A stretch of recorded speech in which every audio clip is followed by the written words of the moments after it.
Hi everyone, thanks for returning. Let's unravel another perplexing mystery. The case of Lori Vallow. Chad Daybell was born on August 11, 1968, in Provo, Utah, a small town 18 miles south of Salt Lake City. He grew up in a humble family and was a quiet, shy child. In school, Chad was an average student with no standout talents or athletic skills, and he often felt self-conscious about his weight. After graduating from high school, Chad enrolled at Brigham Young University, BYU, in Utah, overcoming several challenges to do so. He got a bachelor's degree in journalism in 1992. While in college, he married a woman named Tammy. The couple quickly had 5 children, 3 sons, Seth, Mark, and G, and 2 daughters, Emma and Leah. After completing his education, Chad worked as an editor for a local newspaper. To support his family through financial difficulties, he also took on jobs as a night watchman at a church and as a gravedigger at a nearby cemetery. Since Tammy focused on homemaking and raising their children, the family struggled to make ends meet.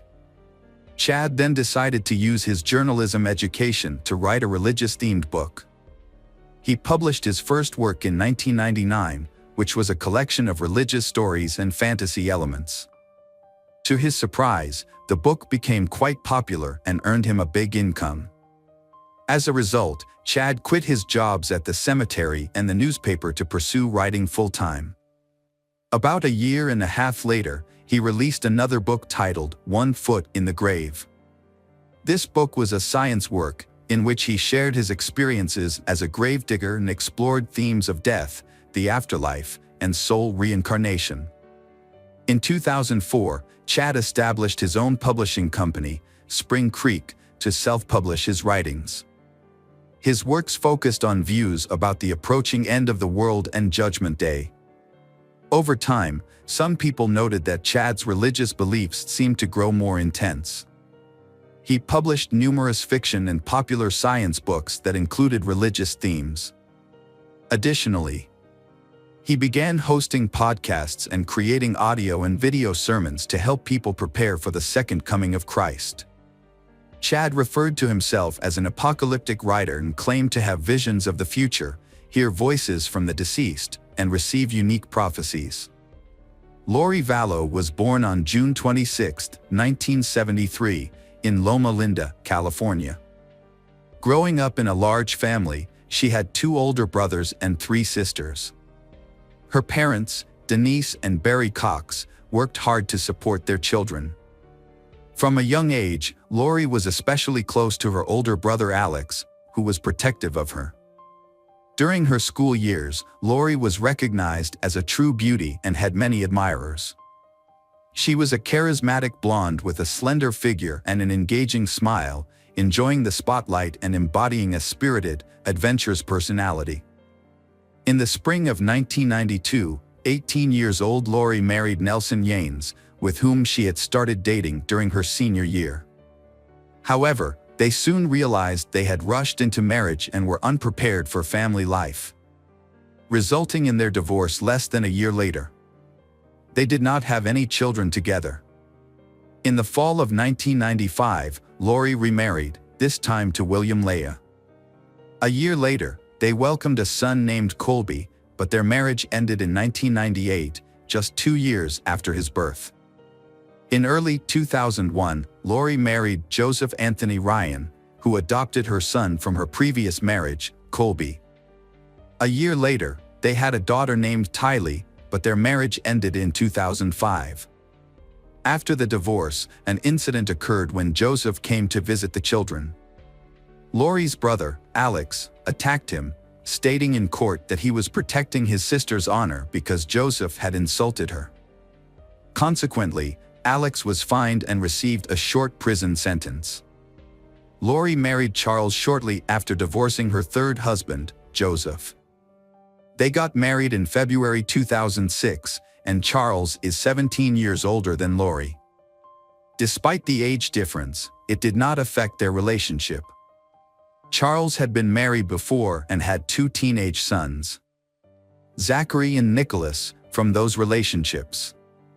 Lori and Charles lived in Nevada with Lori's children from her previous marriages, while Charles's sons would visit on holidays and weekends. Charles owned a small business that provided a stable income for his family. Lori, who had not pursued further education, did not work, but Charles never criticized her for it. In 2014, the couple officially adopted a young boy named Joshua Jackson, also known as J.J. Vallow, who was Charles's grandnephew. J.J. had autism and needed expensive therapy, which his relatives could afford. Towards the end of 2014, the family Charles decided to move to the Hawaiian Islands, specifically to Kauai. At that time, Zachary, Nicholas, and Colby were already adults living on their own, so the Charles family moved as a group of four: Lori, Charles, Tylee, and J.J. The family Charles moved to a well-known tourist destination and decided to open a beach bar that focused on fresh juices, smoothies, refreshing drinks, and non-alcoholic cocktails. Despite their hard work and Charles's background in business, but the bar quickly failed due to strong competition. During this period, Lori an interest in religious literature, particularly a book series called Standing in Holy Places by Chad Daybell. She became so fascinated by the writer's Chad ideas that she became almost obsessed, buying all his books and reading them every day. In 2016, the family Charles had to leave Hawaii and move back to the mainland, settling in Arizona. While Charles worked diligently to support the family, his wife, Lori, became more engrossed in her religious beliefs, becoming disconnected from reality. In October 2018, Lori and her close friend Melanie went to an event titled Preparing People for the Second Coming of Christ, which was hosted by Chad in a nearby town. Excited to meet Chad, whom she admired greatly, Lori sat in the front row, completely focused on him, and Chad also noticed her attractive appearance. After the event, the writer Chad and religious speaker decided to personally exchange with his readers. While Lori, as expected, remained behind. She listened intently and asked if she could touch his hand. After she did, Chad looked into her eyes and revealed that they had been husband and wife in 7 previous lives. Lori and Chad exchanged contact information and began talking every day. A few weeks later, while Charles, Lori's husband, was away in Nevada for work, she invited Chad to host a gathering at her home. On that day, around 12 people gathered at the Lori house to discuss God, Judgment Day, and the Second Coming. Lori and Chad decided to work together to prepare people for the impending judgment. They started hosting podcasts about this event, delivering sermons, and writing articles. As time went on, Lori became more disconnected from reality in her family, but Charles did not notice this change right away. He believed it was just a temporary obsession that would eventually fade. By the time he recognized the severity of the situation, it was too late. Lori began to speak about dark spirits and zombies, claiming to her family and friends that she had been chosen by God for a special mission. This mission included the task of defeating the spirits of darkness, demons, and all evil. Charles's efforts to help his wife return to reality were unsuccessful, and she increasingly viewed him as a dark force that needed to be eliminated. By the end of 2018, Charles and Lori's marriage was nearing its end. In February 2019, while Charles was away on a week-long business trip, Lori replaced all the locks in their home. When he returned, Charles found himself locked out, noticed that both his car and the family truck were gone, and realized that $35,000 had been withdrawn from his bank account. Charles shouted for his wife and attempted to enter their home. In a chaotic manner, Lori rushed outside, shouting threats and insults. She yelled that his true self was gone and that a demon had taken over his body. Without hesitation, Charles went to the police station to report Lori for stealing from him and blocking his access to their home and children. He was worried that Lori had threatened to harm him, so he requested a protective order to keep Lori away from him. That evening, Charles's statements were documented as part of standard procedure. He mentioned his wife's intense religious beliefs, her expectation of an imminent apocalypse, and the tendency to categorize people into two groups, either light or demonic beings. Although the officers mocked him while asking questions, they still issued a protective order. The following day, Charles filed for divorce and changed the beneficiary of his $1 million life insurance policy from Lori to his mother and sister. Charles's lawyer explained that he was worried about the well-being of JJ, who needed special care. He believed that his mother and sister would responsibly manage the insurance money and care for JJ if anything happened to him. A few months later, Charles made the critical error of rescind the restraining order against Lori. Charles wanted to reconcile with Lori and save their marriage. So he started visiting her home. He missed the children and hoped for the family to come back together. On July 11, 2019, when he arrived to see his children, he was shot twice in the chest and died. Lori's brother, Alex, called emergency services to report the shooting and admitted to pulling the trigger. He claimed he acted in self-defense, stating that Charles attacked him first with a baseball bat. In response, he pulled out a pistol and fired 2 shots at Charles. The incident was witnessed by the homeowner and the children, and their accounts of what happened were mostly similar. The court determined that the incident was an accidental killing that occurred in self-defense. Although Charles had the potential to cause serious harm with a bat due to his history as a former baseball player, Alex's head injury was minor.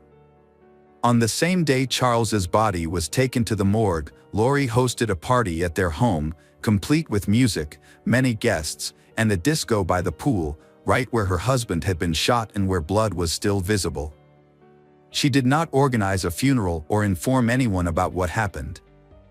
A week after Charles died, his son, mother, sister and other family members discovered the incident when they learned that his body had not yet been claimed at the morgue. After Charles's death, a series of mysterious disappearances and deaths occurred. Lori sold their home in Arizona and moved with her children to Rexburg, Idaho, near Chad and Tammy, who lived in the area.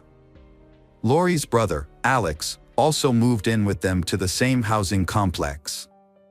Lori's 16-year-old daughter, Tylee, did not attend school and was rarely seen outside. This led many neighbors to be unaware of Tylee's existence. At the same time, Lori described her daughter as a dark entity during a phone call with a friend. On September 8, 2019, Tylee, Lori, and Alex visited Yellowstone Park, where were joined by Chad. Although several photographs from this trip feature Tylee, she was never seen alive again after that day. On September 24, Lori withdrew JJ's records from school, stating he would be homeschooled. Following this, JJ, 7-year-old boy, was also not seen again. Less than a month later, on October 19, Chad's 49-year-old wife Tammy died unexpectedly. Chad claimed she had a cold and cough. She likely passed away from respiratory failure during her sleep, showing no signs of foul play. Her death was classified as natural. Interestingly, Chad refused to allow an autopsy to confirm the cause of death, a choice that raised no suspicions. After Tammy unexpectedly passed away, Chad received nearly $500,000 from her insurance policy.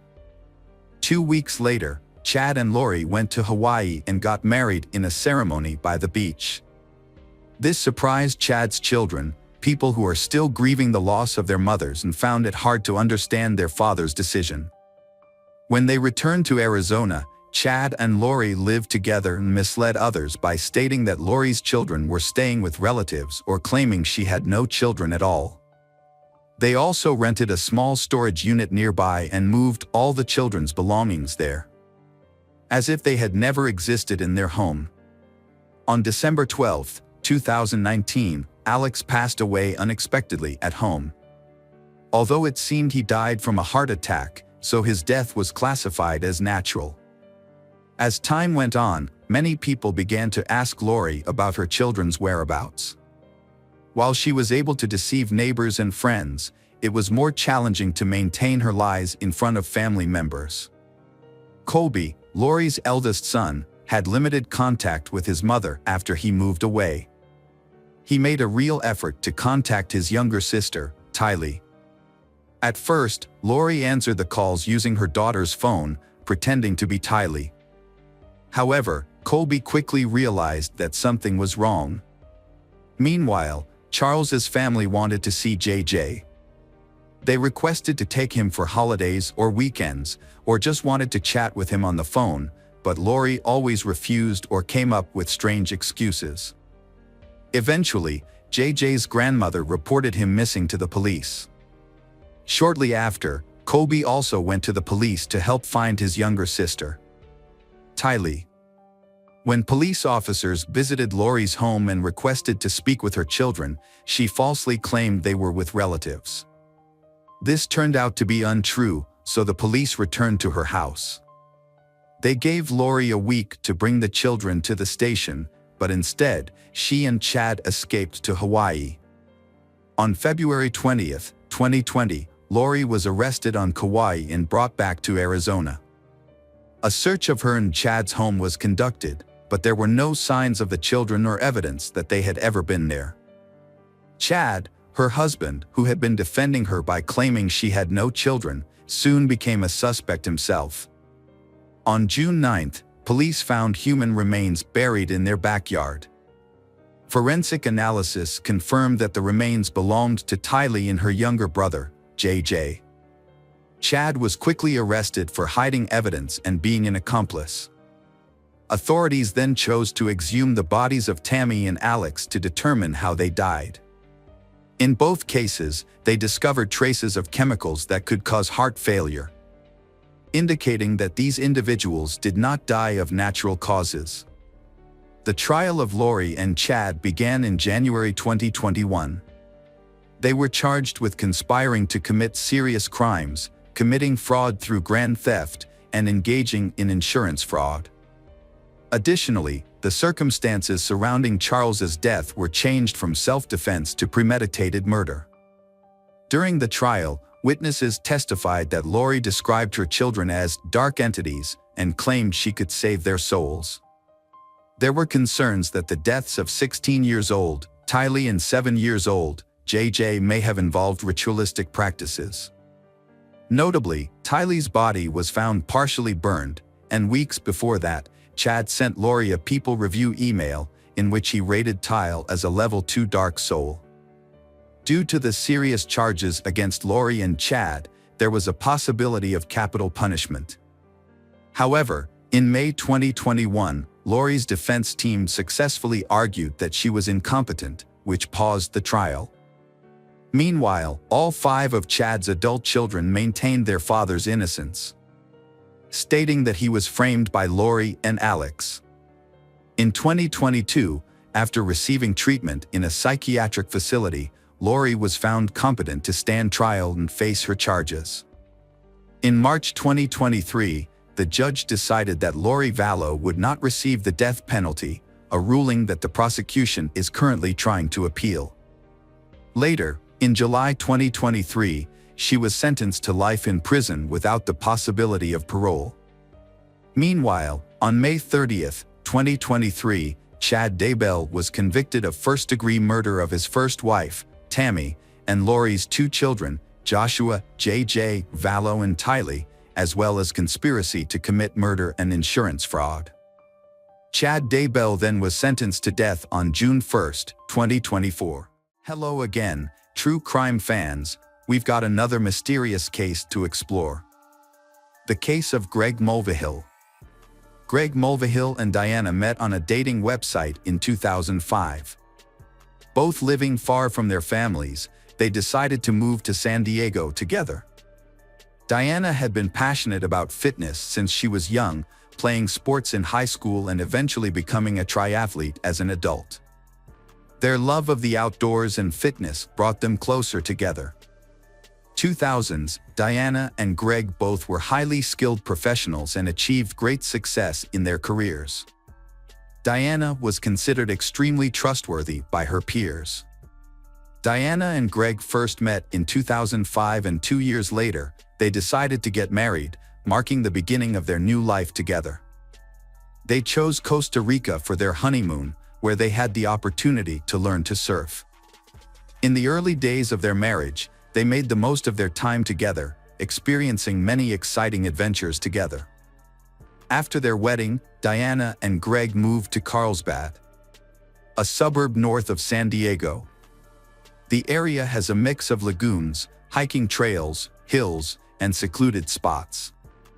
Diana was immediately drawn to the area. She enjoyed the quiet atmosphere and the beautiful scenery around her. 3 years after their wedding, Diana was diagnosed with fibromyalgia, a chronic condition that affects millions of people worldwide. Fibromyalgia is characterized by pain and tenderness throughout the body.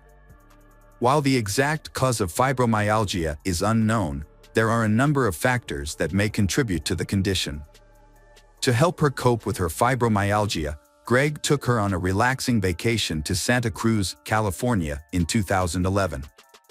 Greg was a caring husband who understood the impact fibromyalgia had on Diana's life. The condition caused constant muscle pain, fatigue, and limited her energy, making it difficult for her to maintain a job. Diana's ongoing health struggles eventually led her to give up her career. With more time at home, she longed to become a mother. Diana and Greg tried for years to have children. But Diana suffered multiple miscarriages. The loss of these pregnancies affected Diana, both physically and emotionally. Although Diana did not have children, she had 2 cats, Lanny and Turtle, whom she loved dearly. One day, Turtle became ill and passed away. To help Diana through this, Greg adopted a kitten for her, whom she named Taffy. Greg's gift helped Diana greatly. After years of trying to conceive without success, Diana was shocked to discover that she was pregnant. Greg was overjoyed and eager to become a father. Diana shared the same sentiment, feeling that her dream of becoming a mother was slowly coming true. In September 2012, Diana gave birth to a baby boy. After the baby was born, Greg took time off work to care for his newborn son. He was very happy and cherished every moment with his son. Diana, on the other hand, was worried about her son's health, wanting him to be happy and healthy. Over time, Diana began to suspect that her son might have a condition similar to her fibromyalgia. However, Greg believed that their son was healthy. Despite their differing opinions, Diana remained convinced that their son had the disease. Diana began extensive research and discovered guaifenesin, a drug commonly used to treat chest infections. Some believe that guaifenesin can help relieve the symptoms of fibromyalgia, leading Diana to consider giving her son a high dose of the drug. However, Greg was against giving his son the drug. The disagreements between Diana and Greg over how to care for their son added to the tension and pressure in their marriage.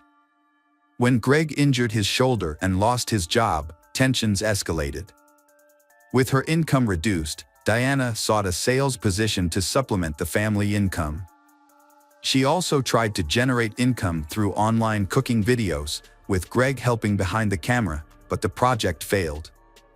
Diana then made promotional videos featuring cat litter, but these also failed to bring in the desired financial returns. When their son turned 2, the constant arguments and disagreements between Diana and Greg over their son's health issues continued to cause tension. They found themselves unable to find common ground. Diana confided in a coworker about her feelings of frustration and lack of support from Greg, revealing a deep rift between them. In July 2014, police questioned Greg about Diana's allegations of abuse. According to police, Diana filed several police reports regarding Greg's actions. As a result of these accusations, Greg was evicted from the home, while Diana and their son were allowed to stay. Diana confided in a friend about Greg's abuse, saying that the incident occurred while she was sleeping. According to Diana, her medication made her drowsy, and when she woke up, she found Greg touching her without her consent. Additionally, Diana accused Greg of sexually abusing their son. These allegations led to the involvement of Child Protective Services. Greg denied the allegations, believing that Diana fabricated the complaints because he disagreed with her about their son's health status. In response, Greg filed for divorce and sought custody of their son. The police searched for evidence to support claims of abuse against Greg and his son. Ultimately, a judge ordered both Greg and the boy to undergo psychiatric evaluations. After an investigation, the evaluations found no evidence of child abuse by Greg. Additionally, the police found no evidence that Greg had assaulted Diana. As a result, the charges against Greg were dropped and he was given custody of their son, a decision that upset Diana. In a subsequent settlement, Diana agreed to live in their home and compensate Greg for his share of the property. On September 1, 2016, the Carlsbad Police Department received a call from Jason Kovac, a close friend of Greg's. Jason reported that Greg had been shot multiple times and was losing a lot of blood. At the time Jason called 911, a Carlsbad police patrol officer was nearby. When they arrived, the officer found Jason and Greg on the side of the road. Jason explained to the officer that the shooting had occurred about a half-mile away from their current location. The officer quickly realized that waiting for an ambulance would put Greg's life in greater danger. In order to get Greg to the emergency room as soon as possible, the officer placed Greg in the back of his car and took him to the hospital. Meanwhile, just minutes later the officer had surrounded the area and began searching for the shooter. Despite their best efforts, they were unable to locate the shooter. At the hospital, doctors immediately rushed Greg into emergency surgery, where they discovered he had a gunshot wound to the chest. Greg survived the surgery, however. He was placed on life support and was expected to regain consciousness on his own. The police spoke to Jason about the incident. Jason, willing to share what he knew, explained that Greg had called the night of the incident. He told Jason that he had received a call from a private investigator who said to have important information for his upcoming divorce and custody battle with Diana. The anonymous inspector provided a specific time and place to meet. Initially unsure about the phone call, Greg's curiosity eventually won out. Greg then asked Jason to come to the agreed location with him. Concerned for Greg's safety, Jason agreed, and they prepared by bringing flashlights and baseball bats for protection. Greg and Jason arrived at the remote location indicated by the mysterious caller, but the darkness made it difficult to see. There were no street lights, making it extremely dark. The caller informed Greg that the package containing the documents would be attached to a large utility pole. Upon discovering the package, Greg approached the pole while holding a flashlight, slowly scanning the surrounding area with the light. Jason noticed that Greg's flashlight suddenly focused on something in the bushes. Greg immediately yelled, "Gun!" A gunshot rang out, causing Greg and Jason to quickly flee the scene. Bullets whizzed past their heads as they ran toward their car. When they reached the car, Jason realized that Greg had been shot. Jason quickly called 911, but was unable to provide a detailed description of the shooter to the police. However, he was able to lead them to the exact location of the shooting. During the investigation, police searched the area where the shooting occurred and focused on a utility pole, as the caller had told Greg to retrieve a package from that location. Near the pole, police discovered a neatly folded towel. Police found this suspicious and wondered if someone had intentionally left the towel behind to trick Greg into thinking it was a package he was supposed to retrieve. According to Jason's testimony, he reported hearing up to 6 gunshots at the scene, but police were unable to find any shell casings or weapons. The lack of forensic evidence led investigators to believe that the shooter may have had extensive experience and knowledge of weapons, allowing them to avoid leaving any evidence of the crime. As police searched the area where Greg was shot, they noticed a distinct smell of feces in the air. Further investigation revealed a pile of feces along with a towel nearby, which appeared to have been used to clean up after someone had defecated. Both the stool and towel samples were preserved and sent to the crime lab for forensic analysis in an attempt to find clues or potential evidence related to the shooting. However, the process of collecting DNA evidence is time-consuming, and it took up to a month to develop a DNA profile from the stool and towel samples. While waiting for the DNA results, the police continued their efforts to find the shooter. They examined all available evidence, followed up on potential leads, and thoroughly investigated several individuals. The police focused on Greg's estranged wife, Diana. The police asked Diana to come to the police station for questioning. They wanted to know if she knew of a private investigator who had worked with her husband, Greg, on matters related to their divorce. Diana claimed that she knew nothing about the detective and said that she no longer spoke to Greg. She also gave an alibi, saying she was home with her son at the time of the shooting.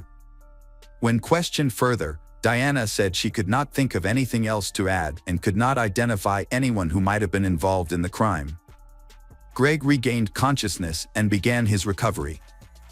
As his health improved, the police interviewed him about the incident. They asked about his wife Diana and her possible involvement in the shooting. Greg admitted that he and Diana had a troubled history and were in the midst of a tense divorce and custody battle over their son.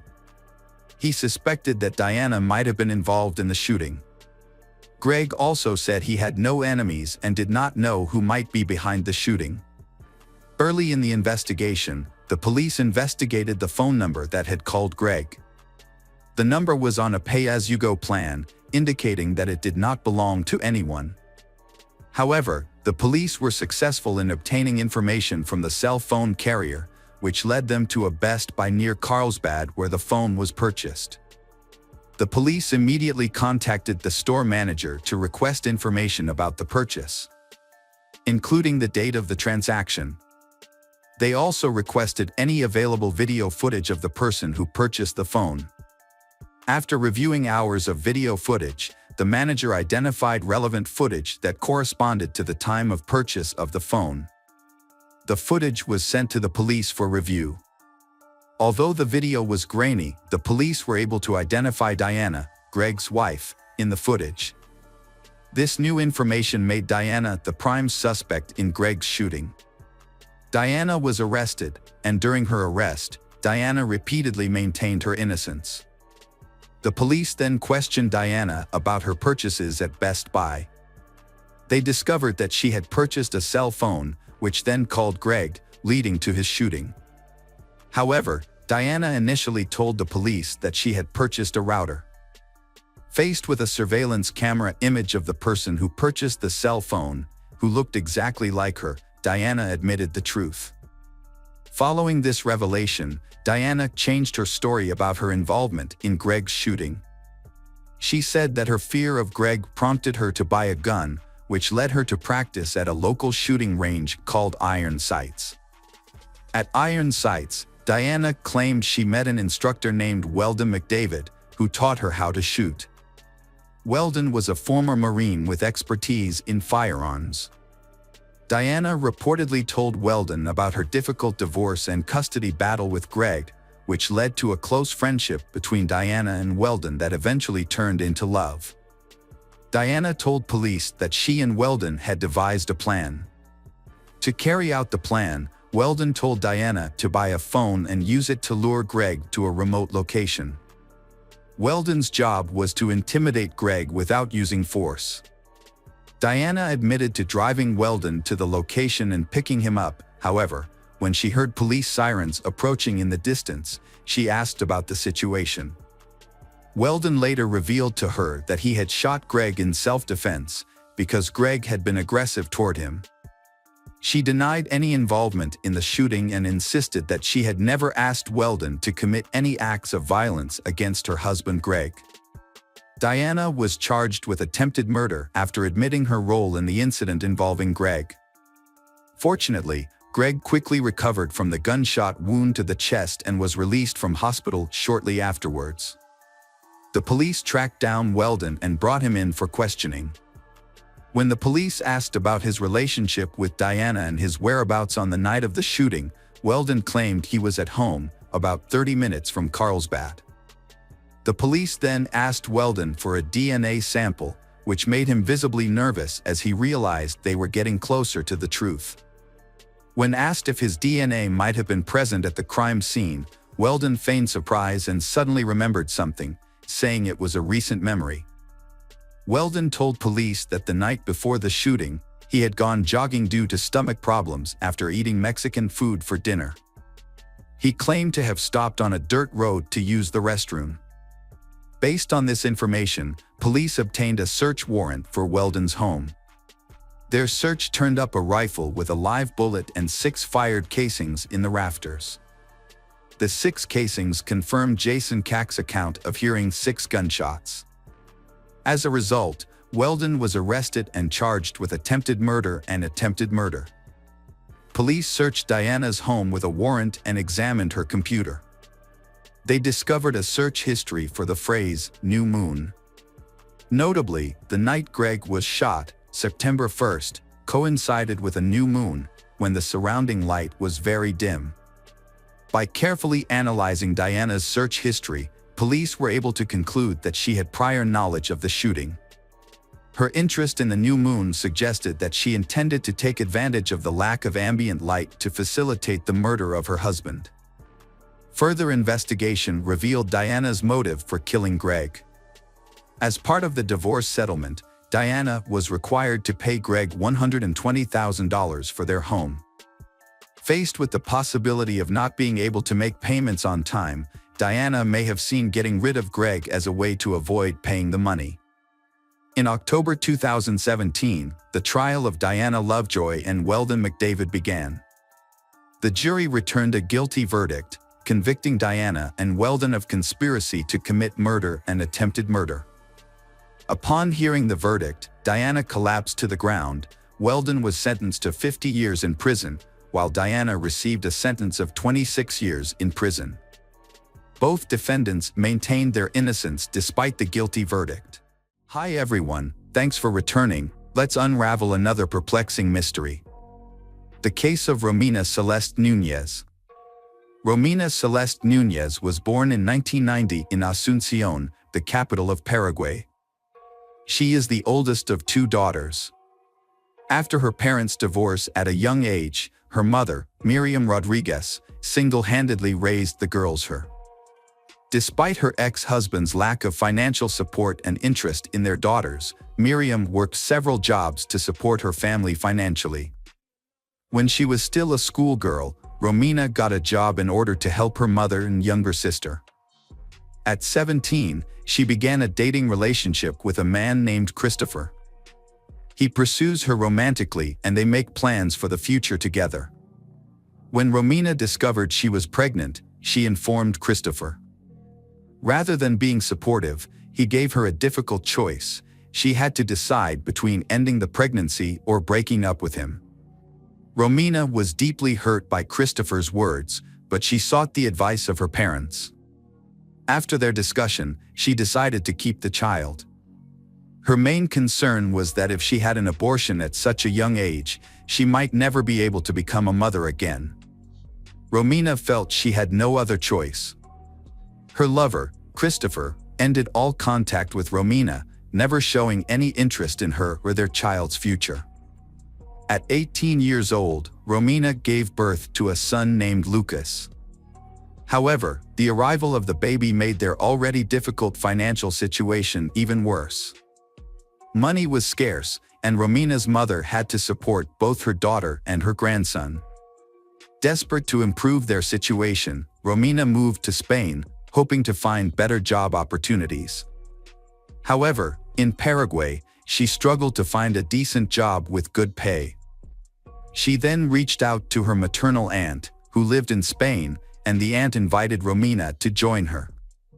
Romina's aunt reassured her that settling in Europe, particularly in Spain, would be easier and offered more opportunities. Romina made a quick decision and packed her essentials. She bought a plane ticket to Spain and set off, leaving her 2-year-old son with her mother and younger sister temporarily. She planned to reunite with her son once she found a new home and a stable job. In the late summer of 2010, Romina flew to Madrid and then traveled to the nearby town of Alcobendas, where her aunt took her in. Romina quickly started looking for work and was lucky. She landed a job as a hotel administrator, earning a decent salary. She sent some of the money back home and used the rest to rent her own apartment, not wanting to be a burden to her relatives. It wasn't long before Romina met a man named Javier, with whom she had a passionate romance. Javier was also an immigrant, having left El Salvador a few years prior in search of a better life. He worked in construction and seemed like a good partner. Romina's situation became complicated when she became pregnant. Despite this, she and Javier tried to make their relationship work. However, after the birth of their son, they eventually broke up. The breakup left Romina in a difficult position as a single parent in a foreign country with no clear direction. Romina's aunt provided temporary support by letting her stay with her. A few months later, when her son was around 6 months old, she went back to work due to financial necessity. However, her life took another turn for the worse. Initially, she ignored her poor health, attributing it to stress and exhaustion. Eventually, she visited a doctor and was diagnosed with cancer. She underwent multiple rounds of chemotherapy, which caused significant physical changes, including hair loss and weight loss. Despite these challenges, she bravely battled the disease and eventually overcame it. Following her treatment, Romina made a quick recovery and continued to work. She used wigs to hide her hair loss. Romina believed she had overcome the toughest challenges and was now due for a happy time. After saving money, she planned a trip to Spain with her eldest son, mother, and younger sister. During the summer of 2017, Romina attended an event with friends and met a man named Raul Diaz. Raul Diaz makes a strong impression with his attractive appearance, stable career, and solid financial situation. Smitten by Romina's beauty, he asked mutual friends about her and showed interest. Romina also found Raul appealing and agreed to go on a date with him. Raul, nearly 15 years older than Romina, worked as a lead process engineer at a major energy company. He had 2 failed marriages and 2 teenage daughters from previous relationships. Despite their age difference and complicated pasts, Romina felt no intimidation. As a single mother raising sons from 2 previous relationships, Romina felt a connection with Raul. After their first date, the couple knew they were meant to be and didn't want to be apart. Romina was overjoyed, and her excitement was contagious as she shared her feelings with her friends. Raul showered her with thoughtful gestures daily, including surprise gifts, romantic getaways, and heartfelt compliments. She truly believed she had found her soulmate, someone who would love and accept her and her sons unconditionally.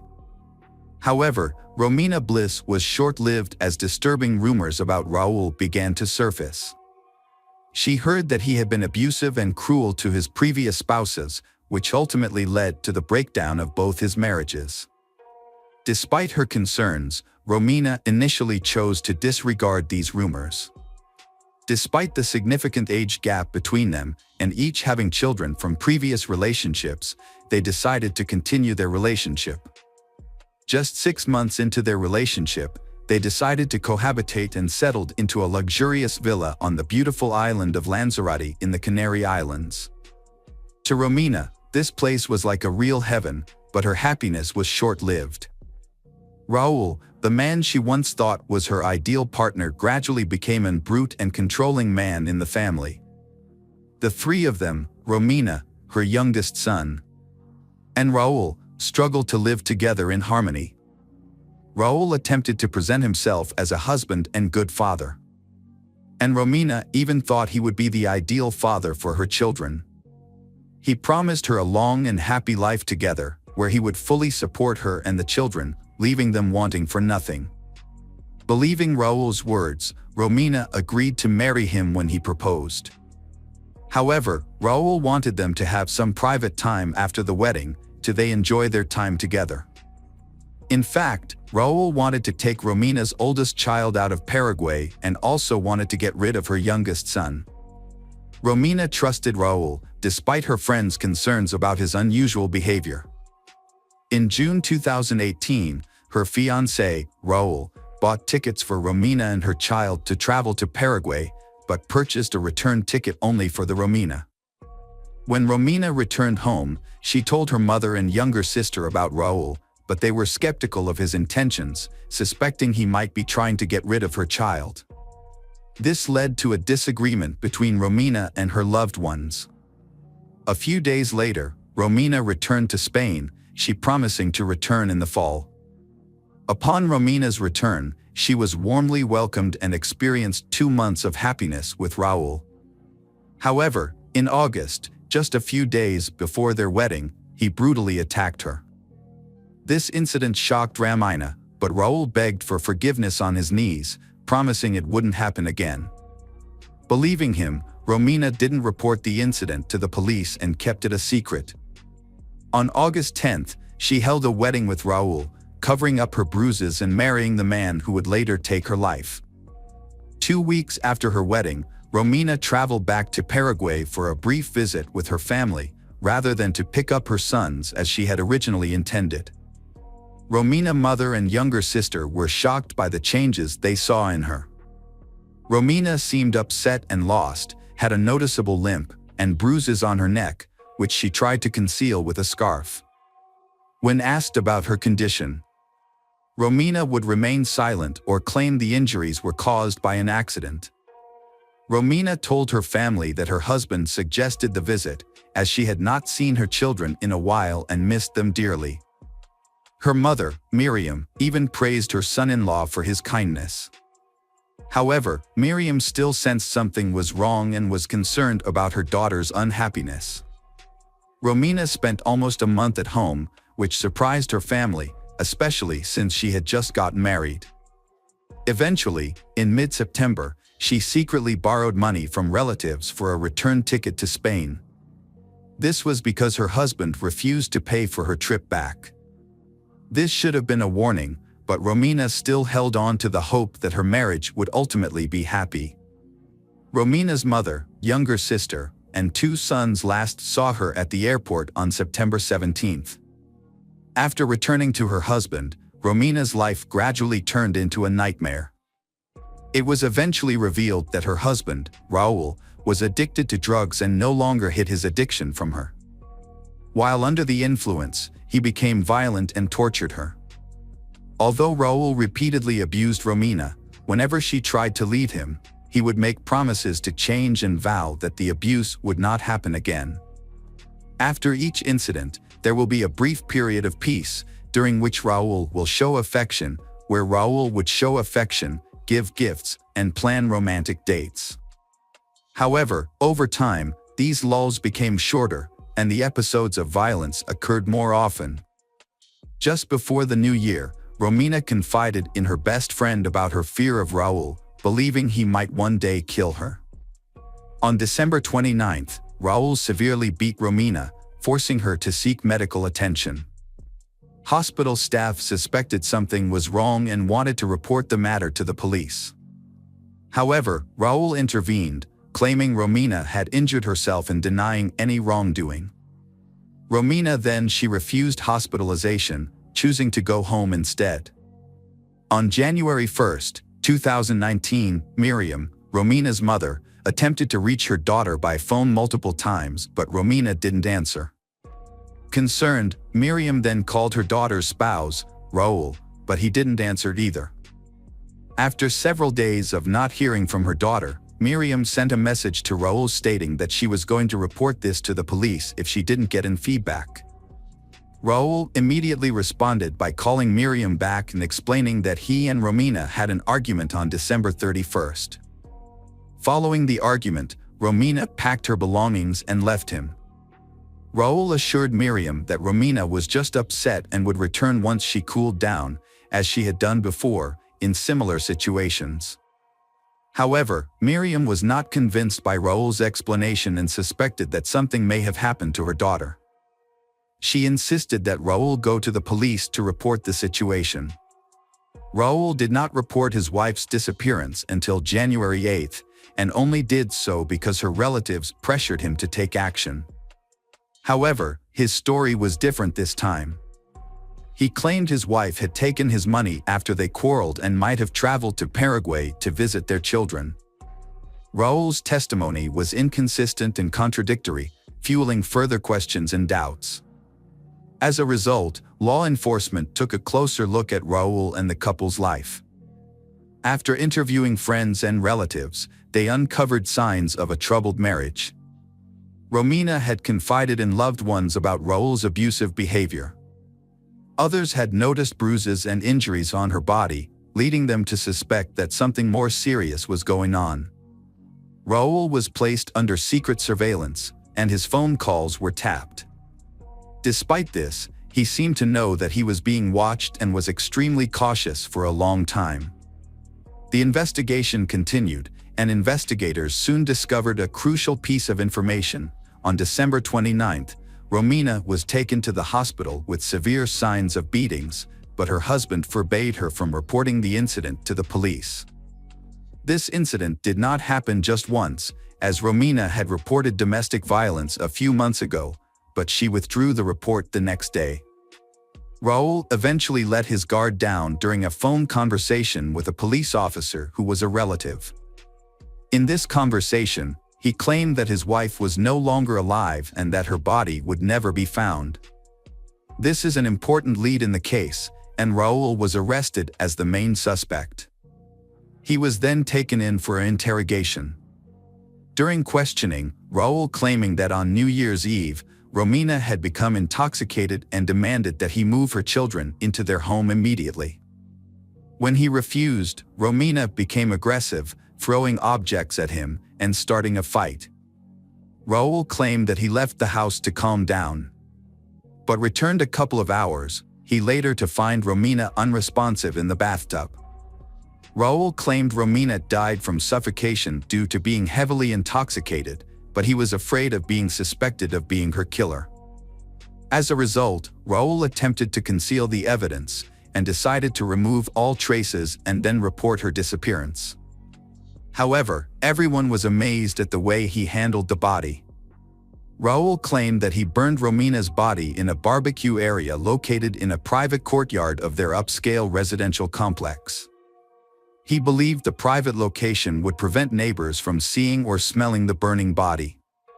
Unfortunately for Raul, a barbecue is not an efficient tool for burning a body, and the remains were still intact after a few hours. He then took out the remains, dismembered the body, packed them in bags, and rented a car a couple of days later. Raul drove to a remote, deserted area on the island and threw the dismembered body into the sea from a rocky point. Authorities searched the shoreline for weeks, scouring the areas where Raul claimed he had disposed of the remains. Divers were also involved in searching the ocean floor. Tragically, despite massive search efforts involving numerous volunteers, no body fragments were recovered.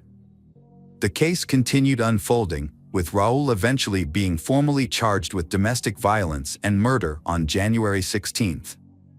Following a thorough search of Raul's home using specialized equipment and luminol, investigators discovered multiple traces of washed-up blood in various rooms.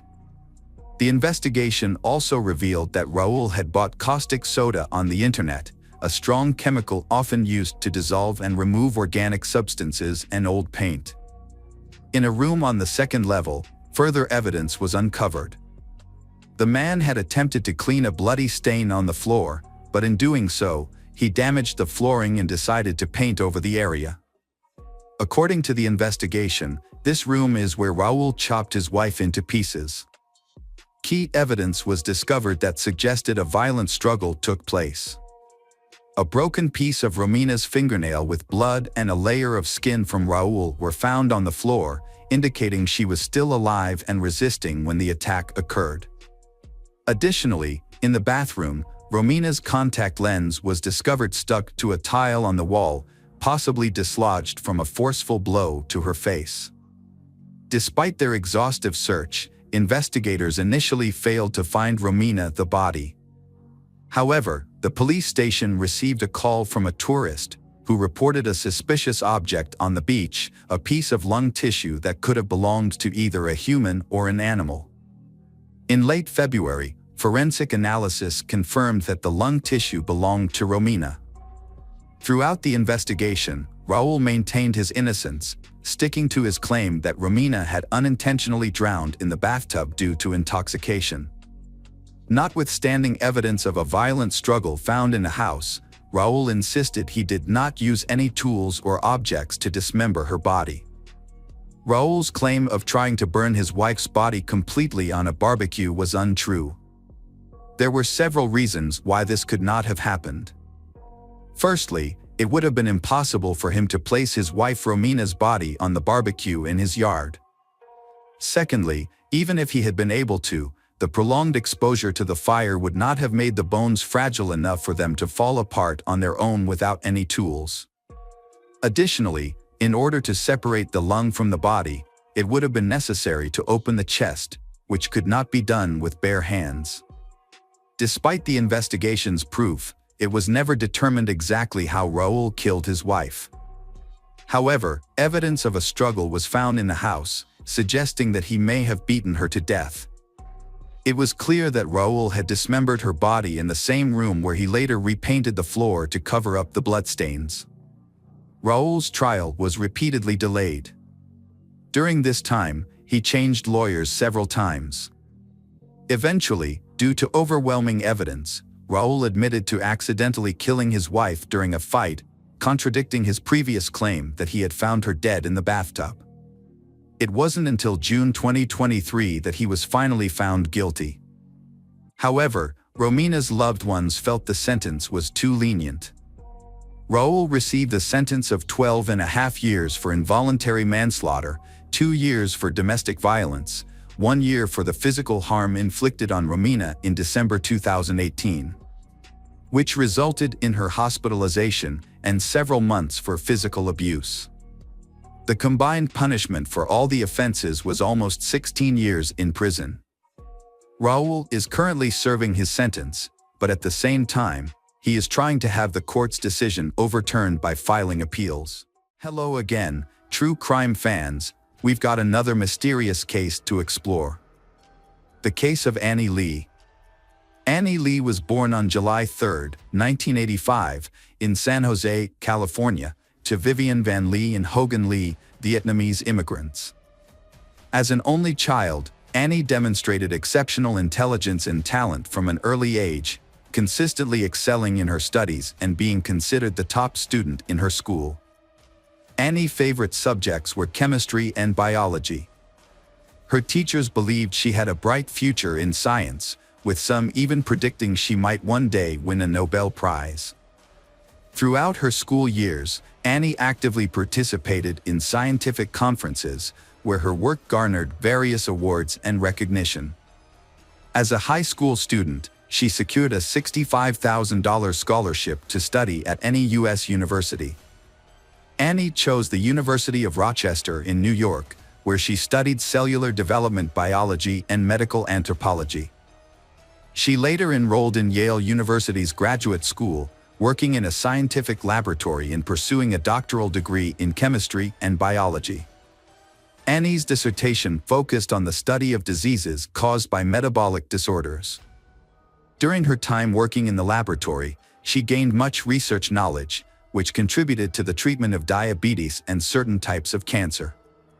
Annie, a student at the University of Rochester in New York, while pursuing her studies, met Jonathan Widowski, a fellow student and promising scientist.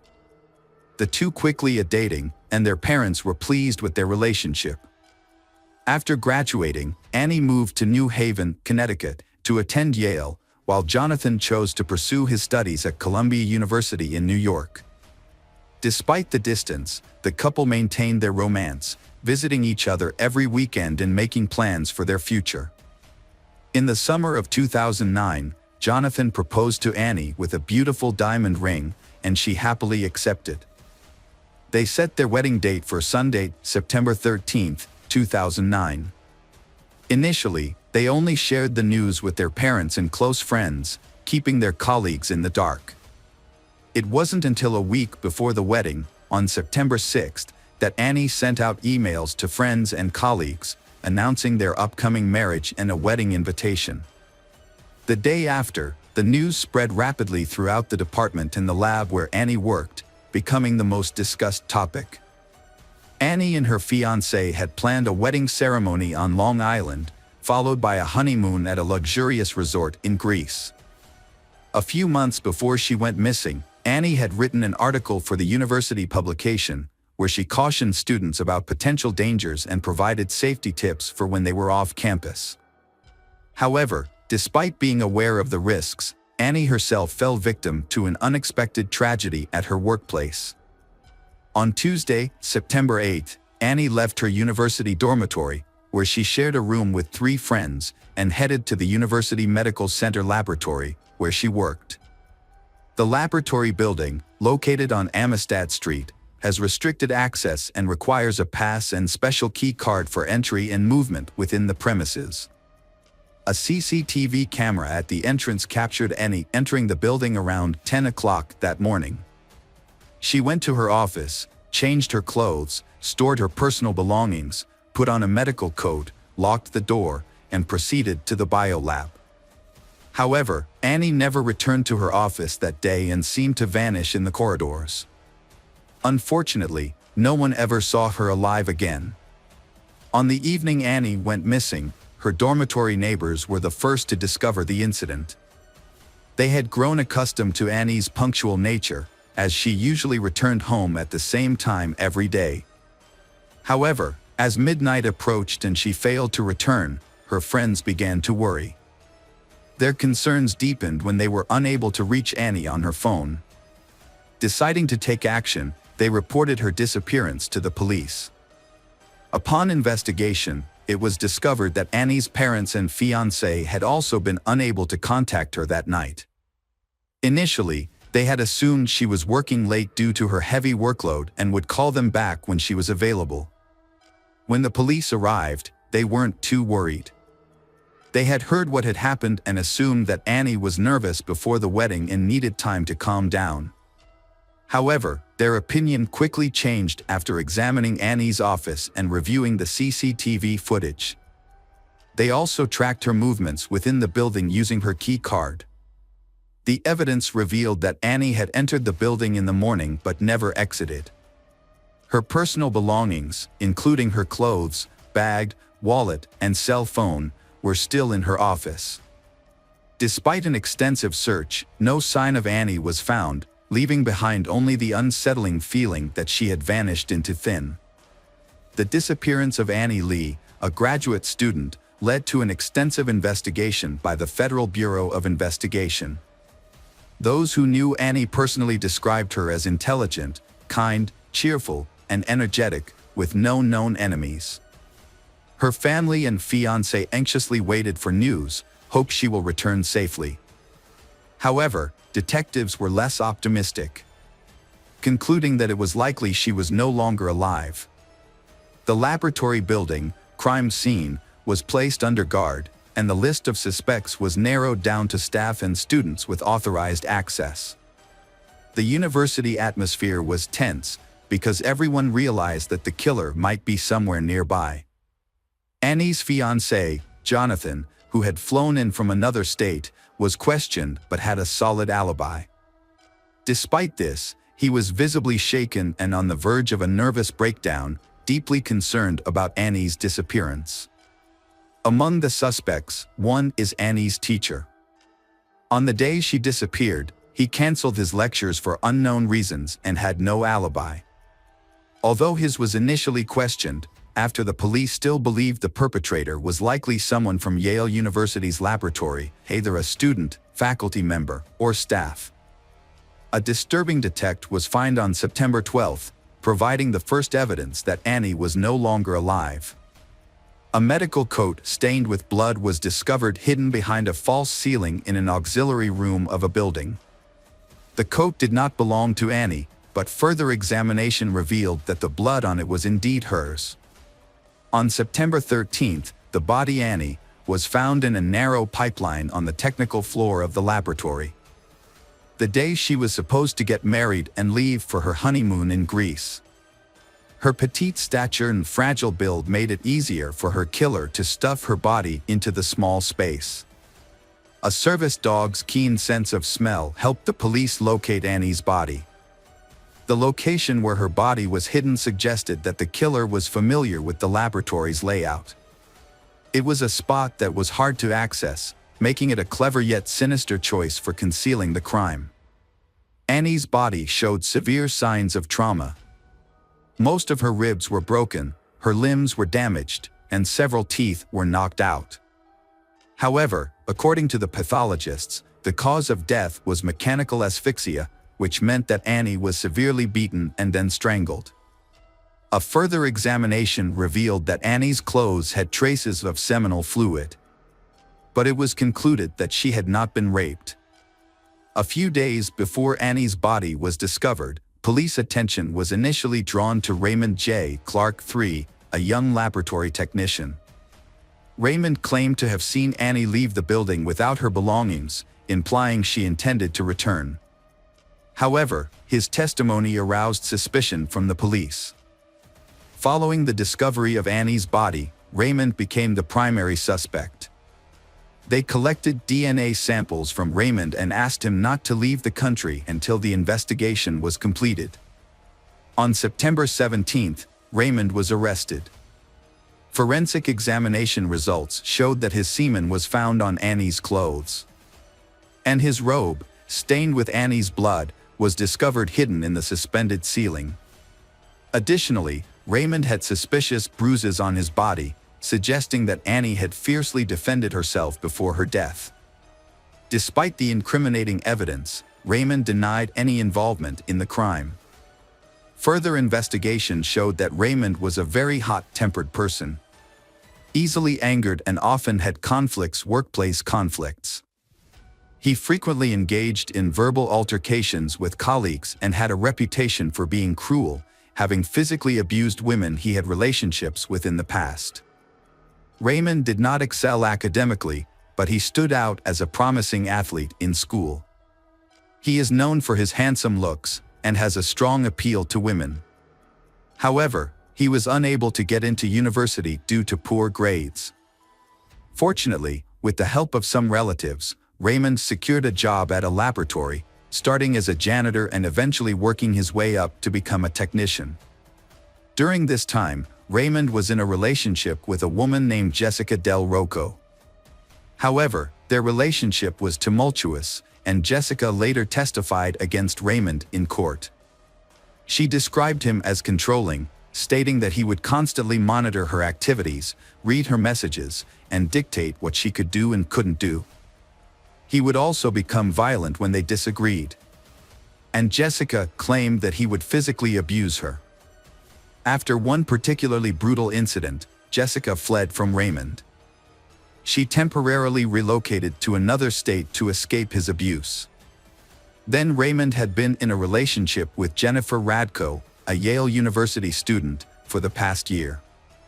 Jennifer ignored rumors about his alleged infidelity with students and lab employees. She accepted his marriage proposal, and they proceeding with wedding preparations. The motive behind the murder remains unclear, even after he fully admitted his guilt. He never revealed his motive, even after admitting to the crime. Initially, it was thought that the murder was related to a workplace conflict. Annie was conducting experiments on laboratory mice to study the effectiveness of enzymes in treating cancer, diabetes, and other diseases. Raymond, who considered the laboratory his domain, was in charge of the mice. Two theories emerged about the incident leading to the murder. The first theory suggests that Raymond might have had a conflict with Annie. On the day of the murder, Annie stayed late in the laboratory and entered the area where experimental animals were kept. Raymond, who had cleaned the area, go in there too. The confrontation could have intensified into a physical altercation, which in turn could have led to Annie being strangled by Raymond a fit of rage. A second theory proposes that Raymond had feelings for Annie, but she rejected his advances. Raymond, unaccustomed to rejection, was hurt by her refusal. When he learned about her upcoming wedding on September 7th, Raymond was completely overcome by intense feelings of jealousy. The next day, when he was alone with Annie in the laboratory, he attacked her, beating and attempting to rape her, then ultimately strangling her. This theory explains the appearance of seminal fluid on Annie's clothes. The case gained widespread media attention from the start. The victim was a promising young scientist, and the crime was committed on campus. Raymond first appeared in court in Connecticut on October 6, 2009, where he denied any involvement in the murder and the charges against him. The hearing was postponed multiple times to allow for the collection of all evidence and materials. It was discovered that Raymond had spent at least an hour with Annie in the laboratory, during which the murder took place. In an attempt to mislead investigators, Raymond used his key card over 50 times at various locations, eventually making his way to the technical floor. There, he spent around 15 minutes hiding the body in the wall. Raymond then activated the fire alarm, which forced the staff to evacuate the building, providing him with an opportunity to blend in and avoid suspicion. A crucial piece of evidence was discovered in the pocket of a robe found hidden under a false ceiling, a green ballpoint pen. Further examination revealed that Raymond had used this pen to sign his name in various work logs on the same day. Additionally, witnesses reported seeing Raymond scrubbing specific areas of the lab floor repeatedly over the next few days. Despite the floor appearing clean, he also disposed of the cleaning equipment and a pack of tissues with small brown stains, resembling blood splatters, in a trash can. Forensic analysis later confirmed that the tissues contained Annie's blood, indicating that Raymond had made a thorough attempt to eliminate any evidence. In February 2011, Clark agreed to a plea deal in exchange for a reduced sentence. At the court hearing on March 17, 2011, he pleaded guilty to murder and attempted rape and apologized to Tammy's parents and fiancé.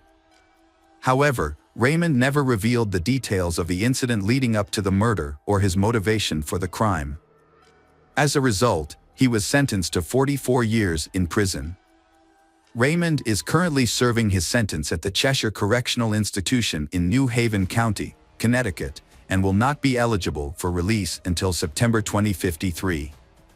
The parents and fiancé of Annie have expressed that they find the given sentence to be fair. At the sentencing, Annie's mother delivered a heartfelt speech. With tears in her eyes, she expressed that she would never get the opportunity to hold her daughter again, witness her marriage, hear her laughter, or enjoy the presence of her grandchildren. She said goodbye to her child, whom she cherished as the greatest gift from God. Hi everyone, thanks for returning. Let's unravel another perplexing mystery. The case of Claire Bernal. Claire Bernal was born on August 18, 1983, in Groombridge, a small village on the border of Kent and East Sussex, England. She spent most of her childhood and teenage years there. Little is known about her parents. Claire was raised by her mother, Tricia Bernal. Her father, from whom her mother is divorced, was uninterested in Claire's upbringing and did not participate in her life. Claire was a sociable, cheerful, and open-minded girl.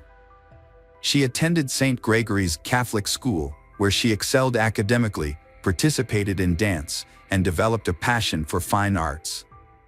Later, she enrolled at Kent College, where she earned a bachelor's degree in science. Claire was a friendly and outgoing woman who easily became the center of attention in any group. She had many friends, and people always spoke highly of her. Despite her sociable nature, she was cautious and careful, avoiding bad habits and choosing her friends wisely. During her college years, she worked part-time as a makeup artist. This experience inspired her to pursue a career in the beauty industry. She completed specialized courses in cosmetology and makeup artistry, as well as learning the fundamentals of theatrical makeup.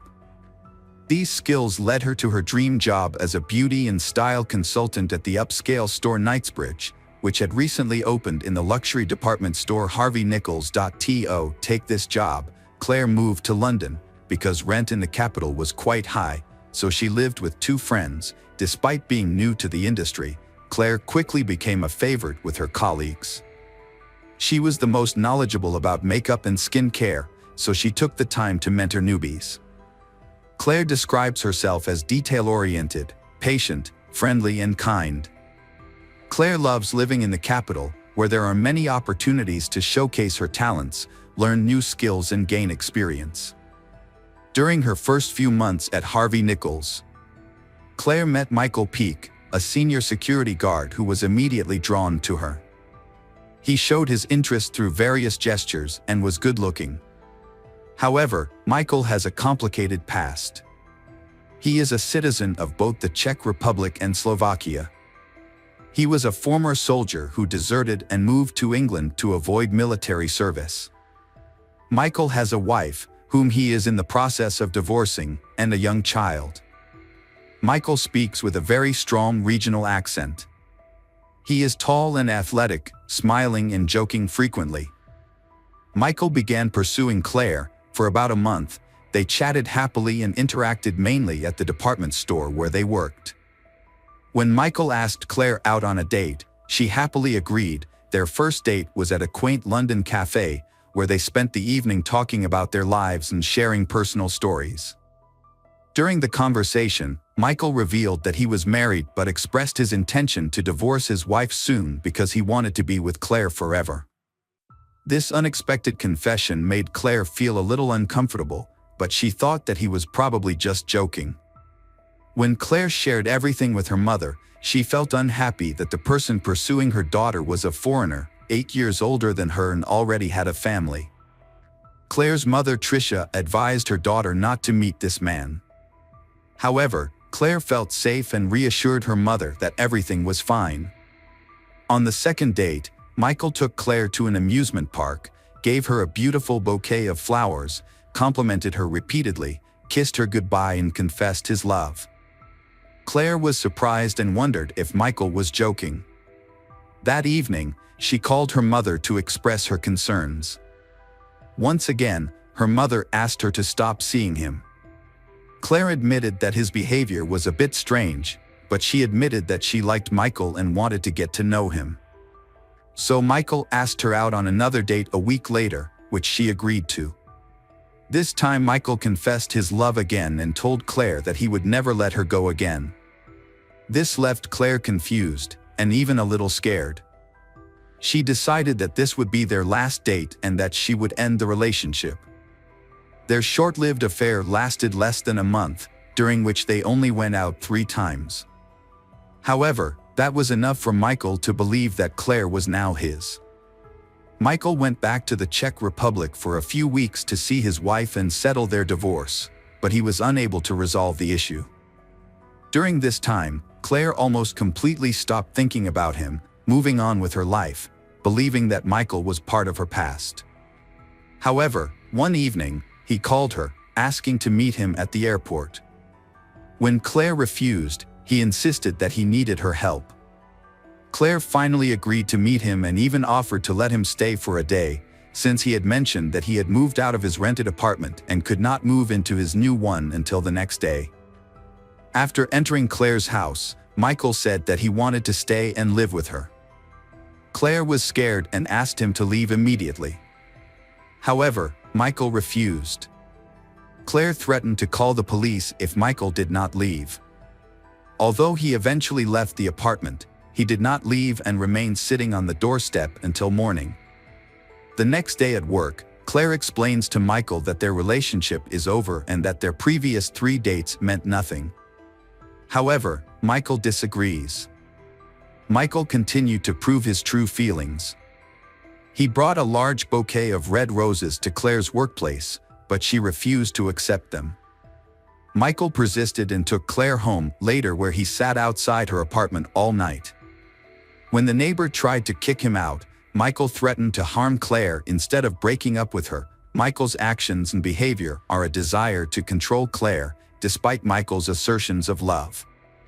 Claire calmly explains that she has no feelings for him and regrets their short-lived relationship, to which Michael responds by hugging her tightly.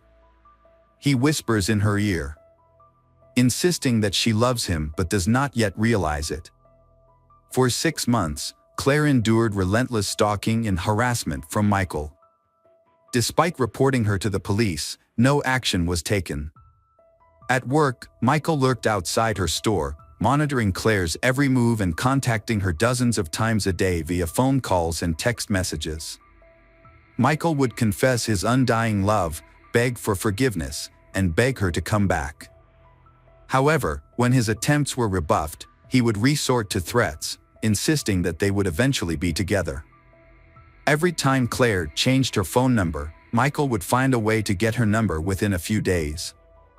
What scared her the most was that Michael knew her home address and was always outside her house.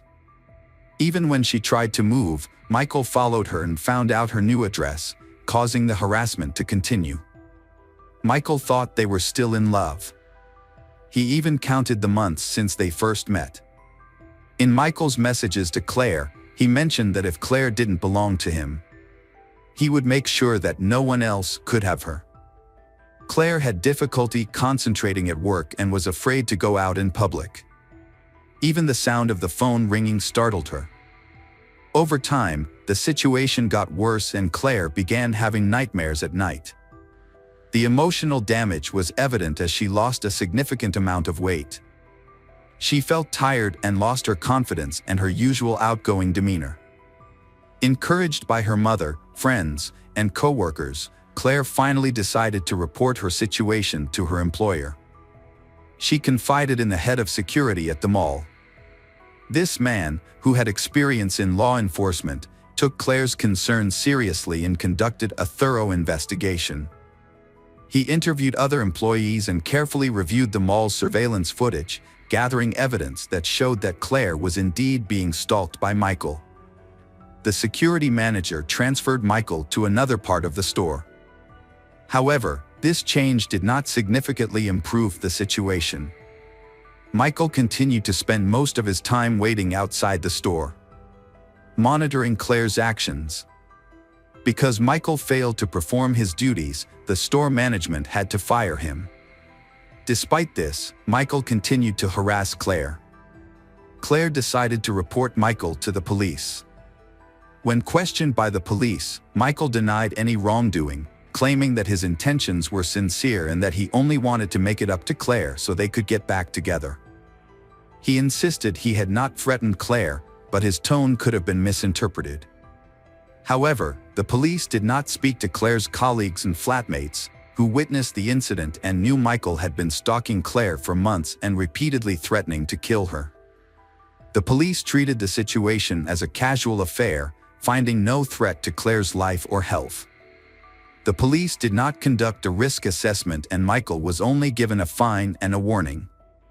He was also banned from the shopping center where she worked and ordered to stay away from her. A day after being questioned and notified of the ban on approaching Claire, Michael was back at her house, peering through the windows. When Claire saw him, she called the police. However, by the time the officers arrived, Michael had left the scene and they took no action against him. Claire continued to report her harassment by Michael to the police on June 10, 2005, saying that he had violated the no-contact order. However, when the police arrived, Michael was gone and no action was taken against him. Michael was eventually arrested. He cooperated with the police, surrendered calmly, and was handcuffed without resistance. After his arrest, he was charged with stalking and harassment. Michael spent a week in jail before being released on bail. The trial was scheduled for August 31, 2005, but before the trial, Claire decided to go on vacation. She went to a famous Italian resort with her mother and a friend, where they spent time enjoying the warm sea. The holiday was over. When she returned to London, she was surprised to find that Michael had stopped following her. He had disappeared. Feeling extremely relieved, she let down her guard. Michael returned to his hometown, where he spent every day at the shooting range, honing his shooting skills. He underwent training and obtained a license to purchase a pistol. Michael then brought the weapon into the UK with him and avoided all contact with Claire before their scheduled court hearing. During the hearing, he remained calm, pleading guilty and apologizing, claiming that he had no intention of causing harm. As a result, Michael was released again, without facing any real punishment. The next 2 weeks passed in silence, with Claire thinking that Michael would not bother her again. On September 13, 2005, Claire had a date with her new boyfriend that evening. She was in a good mood, chatting happily with a coworker, telling her about her plans when she heard a strange sound in the store from the entrance. Michael had been working as a security guard here for a long time, so he entered the building without being detected. Claire noticed something was wrong with her friend's expression, but before she could react, a shot was fired. Michael shot Claire point-blank in the back of the head, then fired 3 more bullets into her face as she fell to the floor. The gunshots caused widespread panic in the store, with people screaming, running, and looking for cover. Thinking that the shooter would come out of the lobby and start shooting randomly at customers, everyone prepared for the worst. Instead, Michael fired another shot into the ceiling, then pressed the barrel of the gun to his temple and pulled the trigger, instantly ending his life. Michael has been stalking Claire for almost a year, making her life miserable, and now he has brutally ended it. Michael has fulfilled his dark promise and cannot bear the thought of living without her. When paramedics and police arrived on the scene, they found the aftermath of that evening was devastating. Claire's mother, Tricia Bernal, had attended her sister's birthday party and returned home late. When she met police at the front door, she immediately sensed that something was wrong. She was told that her daughter Claire had been shot and killed. Tricia Bernal was shocked when she heard the news. Michael had asked a law student working at the department store about the potential punishment for the crime a few months earlier, which was then known to colleagues, including Claire. Claire reported her concerns to the police, fearing for her life, but no action was taken. The crime was largely due to police negligence, despite Claire's repeated pleas for help. Michael was arrested twice but released on bail, breaching a no-contact order, threatening Claire and consulting a lawyer about the punishment. However, the police felt this was not enough to jail him. He had the opportunity to leave the country, buy a weapon and return to commit the murder. There was crucial evidence, testimony from co-workers, roommates, and others who had heard Michael's threats against Claire, but this evidence was ignored by the police. It was only when Michael killed Claire and then committed suicide that the police realized the severity of the situation and the countless mistakes that had occurred. Claire's mother Tricia decided not to let this go and to seek justice. She joined forces with other grieving families who had lost loved ones in similar circumstances. Together, they launched a national program to help victims of stalking. As a result of their efforts, the law was changed and stalking was reclassified as a criminal offense. In 2012, a new law was passed that banned stalking completely. A helpline was also set up for victims who did not receive adequate support and protection from the police. Welcome back, detectives. Let's dive into another horrible case. The case of Maria Luisa Cedeno. On July 18, 2020, Maria Luisa Cedeno checked into the Lamb Mission Inn Hotel in Manuel Antonio, located in the Punta Arenas province of Costa Rica. She was accompanied by her pet dog, Mofelda, a small dog that she treated like her daughter. On her first day, everything seemed normal. Maria Luisa spent time at the beach, enjoyed lunch at a restaurant, and had some drinks. At 4:30 p.m., Maria Luisa requested a bottle of wine, a bottle of mineral water, and 2 glasses to be brought to her room. Throughout the afternoon and evening, there was no activity from her room. On July 20th, hotel staff attempted to contact Maria Luisa but received no response. A staff member had spoken to Maria Luisa, and Maria Luisa mentioned that she was living alone after ending her relationship with her boyfriend. She expressed that she was not feeling well and was traveling with only her small dog, Mofelda. She also shared that the ongoing pandemic, which had begun several months earlier, was taking a toll on her mental health. Given the difficulties she had faced in her life, she felt she needed a vacation. The hotel staff decided to conduct a routine room check. They found the front door locked from the inside, so they opted to check the patio door instead. This door was an emergency exit for guests with pets, allowing dogs to go outside. As they approached this exit, they found it was only partially open. When they entered, they smelled a terrible smell and saw blood stains scattered all over the room. In one corner, they found a dog alive but shaking with fear. On the bed, they discovered Maria Luisa's body wrapped in a sheet. Maria Luisa is a respected anesthesiologist. At the age of 43, she is the head of the Department of Anesthesiology and Rehabilitation at SEMA Hospital in Escazú. Maria Luisa is highly respected by her colleagues, and she is always ready to assist whenever someone needs help. Maria Luisa's parents lived in the town of San Carlos. Friends described her as a strong, intelligent, and likable woman who loved to travel. Upon receiving the news of Maria Luisa's death, her family was deeply saddened. The mystery surrounding this case began the moment the staff discovered Maria Luisa's body. The crime scene was gruesome and brutal. After discovering the body, the hotel staff contacted the police. Upon arriving and examining the scene, the police quickly determined that Maria Luisa had been murdered. Maria Luisa's body was severely damaged and tortured.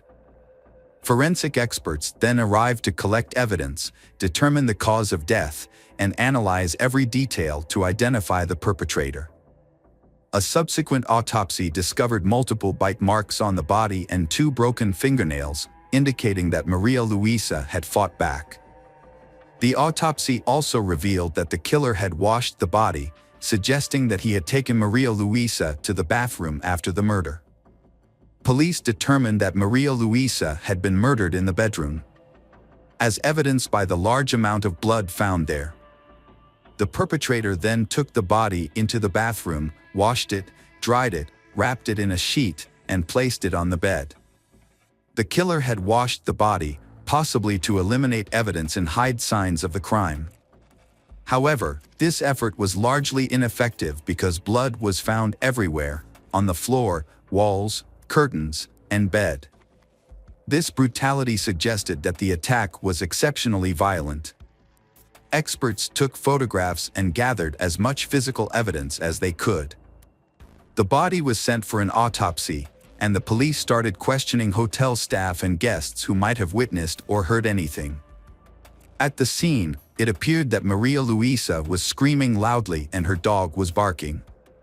However, no one reported hearing any screams throughout the night, despite the hotel being mostly empty due to the pandemic. Only a few staff were present, and the hotel owner, Harry Bowden, lived there with his husband. Harry Bowden also let some friends live in the hotel because they were having financial problems, as the hotel was never fully booked during the pandemic.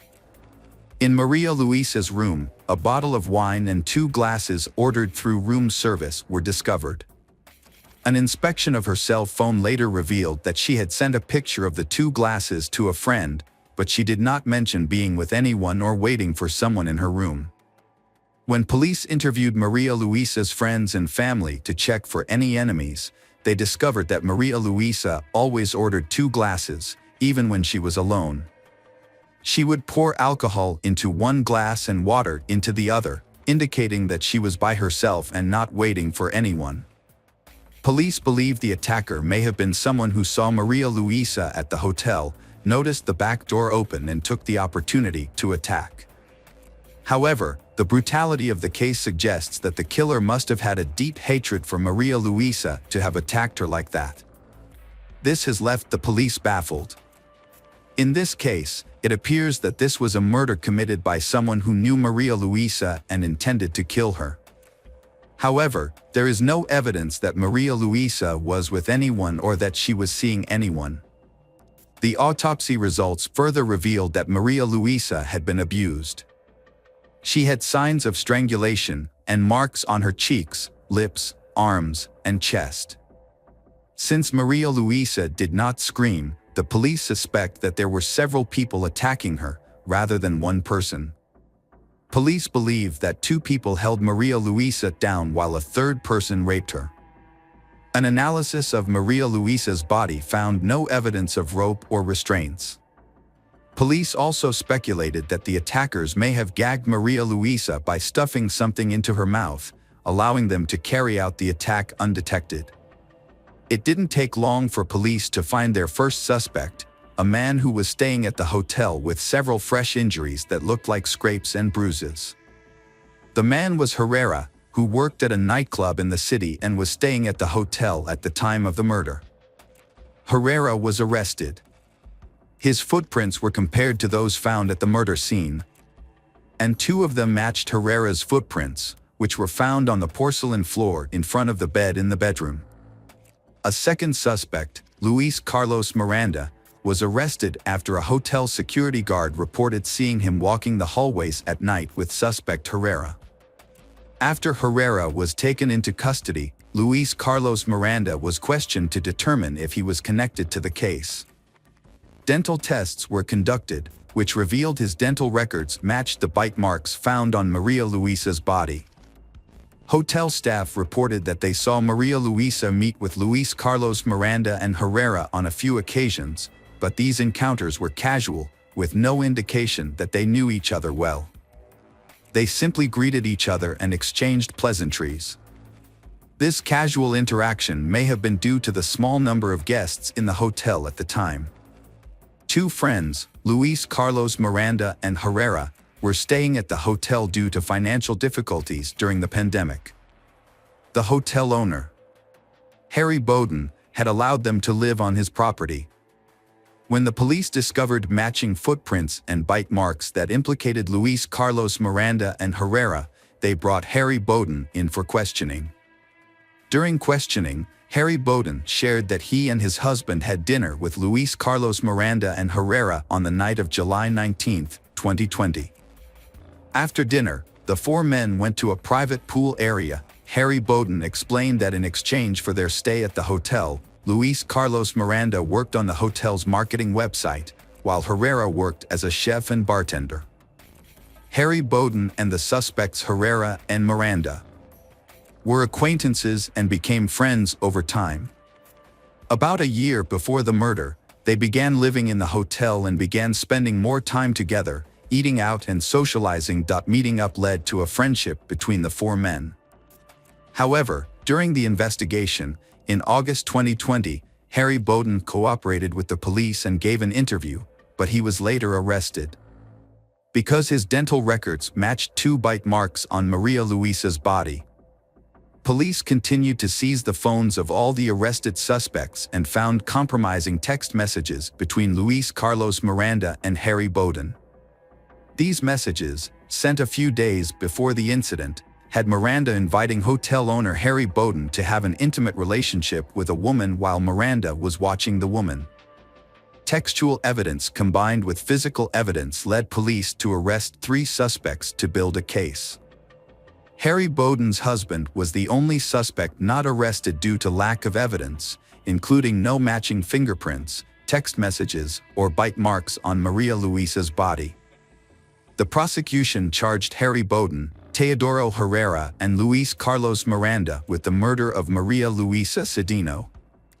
The defense team for the suspects argued that the bite mark evidence was inconclusive, suggesting none of them were involved. Before the trial, Harry Bowden's lawyer asked for house arrest, citing two reasons. First, the country's pandemic posed a danger to Harry Bowden, who is 69 years old. Second, he had just undergone knee surgery and had difficulty walking, often relying on a cane. As a result, the court approved the house arrest order, allowing Harry Bowden to return to the hotel. Although confined to the hotel grounds, he still enjoyed a lavish lifestyle, complete with servants, restaurants, and swimming pools.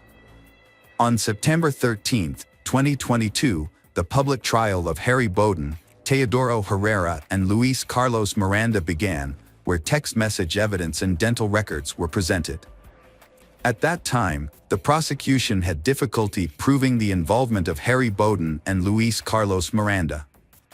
Although text messages were found and bite marks were allegedly found on Maria Luisa's body, the bite marks could not prove who committed the murder. On the contrary, there was a large amount of evidence against Teodoro Herrera. A bloodstain was found, and he had superficial injuries. Furthermore, his blood was found under Maria Luisa's fingernails and on several personal items, such as a watch and a cell phone, which were in Teodoro Herrera's room at the time of the search. As a result of the trial, Teodoro Herrera was sentenced to 50 years in prison for murder and rape. In contrast, Harry Bowden and Luis Carlos Miranda were declared innocent due to insufficient physical evidence linking them to the crimes. Although the case was resolved, Maria Luisa Cedino's family, satisfied with Teodoro Herrera's verdict, was not satisfied with the acquittal of Harry Bowden and Luis Carlos Miranda. Hey detectives! Welcome back. We've got another mysterious case to explore. The case of Joanne Nelson. Joanne Nelson was a cheerful and intelligent young woman who values the happiness of her loved ones over her own. Growing up in Hull, also known as Kingston upon Hull, on the east coast of Yorkshire, England, she lived with her parents. Her mother was a teaching assistant, and her father, Charlie, worked as an engineer for the city council. Joanne has a bubbly personality and excels both academically and socially. She is active in sports, enjoying netball, racquetball, and swimming. Although she is happy, she always dreamed of having her own family. Joanne originally pursued a career in medicine but found the role of a nurse difficult. She considered working abroad but eventually chose to work at a job center in Hull to be closer to family and friends. Joanne enjoys helping people find jobs and improve their skills, finding fulfillment in improving the lives of others. One day Joanne meets Paul. Before meeting Joanne, Paul had been in a number of serious relationships. In 1993, during his college years, he dated Carrie Thompson. Their relationship was short-lived, but Carrie reported Paul's violent behavior to the police. During arguments, he became violent, punching walls and assaulting Carrie. In 1999, Paul met Jenny Mary Clark. They married just 2 weeks after meeting, but their marriage quickly became a nightmare. On their wedding night, Paul attacked Jenny, and the abuse continued. He even choked her until she passed out. Despite these problems, Paul and Jenny decided to have children. Their daughter, Chloe, was born in 2000, and Paul and Jenny divorced shortly thereafter. When Chloe was 5, Jenny met Joanne and immediately recognized the challenges Joanne would face with Paul, as she seemed too naive to deal with such a difficult man. In 2002, Paul ended his relationship with Jenny and began dating Joanne Nelson. Their relationship began on the streets, where Paul worked as a bouncer in bars and clubs. At 27, he was experienced in relationships, while Joanne, 19, was just entering adulthood. Despite the age difference, they found support in each other, both seeking independence from their parents. Initially, they lived with Paul's mother before eventually buying their own home. However, their happiness gradually faded. Their arguments and conflicts increased. For Joanne, everything became too mundane and boring. Their differences began to strain the relationship. For example, she loved to be neat, while Paul was indifferent to it. On February 14, 2005, Joanne did not show up for work, which was unusual and worrying. On Valentine's Day 2005, Joanne Nelson mysteriously went missing. Paul was the one who reported the matter to the police. He claimed that he last saw Joanne when she was sleeping, then he left home and went to work. When he returned home, she had disappeared without a trace.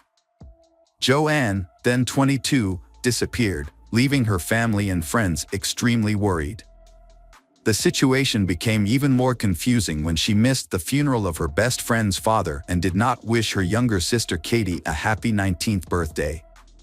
After the police declared Joanne missing, a large-scale search operation was launched, involving many law enforcement officers, the military, and volunteers. Since Joanne's disappearance, Joanne's father has been suspicious of Paul. Meanwhile, Katie finds it hard to believe that Paul is involved in this case because Paul has been actively involved in the search for Joanne. Paul has been working with volunteers and Joanne's family and friends. He also gave interviews to the press without the permission of Joanne's family. In a phone conversation with a reporter, Paul claimed that he had nothing to do with Joanne's disappearance. Paul asserted that his love for Joanne was real and that he could not harm her. However, a facial expression expert, Cliff, analyzed Paul's behavior during a television interview and found several suspicious signs. First, Paul did not close his eyes when talking about Joanne, which is not common for a grieving person. Second, Paul did not try to shed tears when talking about his lover. These unusual behaviors made people question whether Paul's words were truly sincere. Paul, the man who was involved in Joanne's disappearance, was eventually arrested after his mother disclosed information about his actions to the police. When questioned, Paul confessed that he had killed Joanne during an argument on Valentine's Day 2005. He said that the argument stemmed from Joanne constantly criticizing him for not doing his chores, especially when she asked him to help her wash her clothes, which angered him. When Joanne announced her plans to leave and forced him to sell the house, Paul became even angrier. In a fit of rage, Paul killed Joanne with his bare hands. He then remained calm and began to plan how to cover up the crime. He went to his mother's house, took a gardening tool, and chatted with the neighbors. He then went to the store to buy the necessary items for removing the evidence, including bin bags, rubber gloves, and disinfectant spray. The lead investigator discovered fingernail marks on the back of Paul's hand, which indicated that he had participated in the murder. This evidence confirmed Paul's confession and proved that he had committed the murder. Surveillance videos from a store near the scene of the crime showed Paul acting surprisingly calmly. Using the items he had purchased, he bound Joanne's hands and feet, stuffed her in a bag, and secured it with duct tape. He then carried her body to her car in broad daylight. After Paul hid Joanne's body in the car, he went to fill up with petrol in High Halden. He then drove about 75 miles to Bradbury Woodland, a remote forest near Winteringham in North Yorkshire. There, he carried Joanne's body for about 250 yards until he found a suitable place to bury her, among pine trees. He used branches to cover up the small hole where her body was buried. To cover up the crime, before going to work, Paul made a fake phone call to Joanne to deflect suspicion. The next day, he continued his daily life without showing any remorse for his heinous actions. Paul showed a frightening coldness by concealing his crime and continuing his normal life. After his confession, Paul said he did not remember exactly where he buried Joanne. However, he remembered that he buried Joanne in a metal gate and that there were some green bottles nearby. Detective Higgins said this information was very useful for the search. Because of Paul's suggestions, the police were able to start organizing the search by following a route through the woods. The search for Joanne lasted about 6 weeks and involved many people, including units from 3 counties working together on this grueling task. After 39 agonizing days of waiting, a team of detectives led by Ray Higgins finally found the remains of Joanne, 22, in Bransby near York. They followed Paul's description slowly.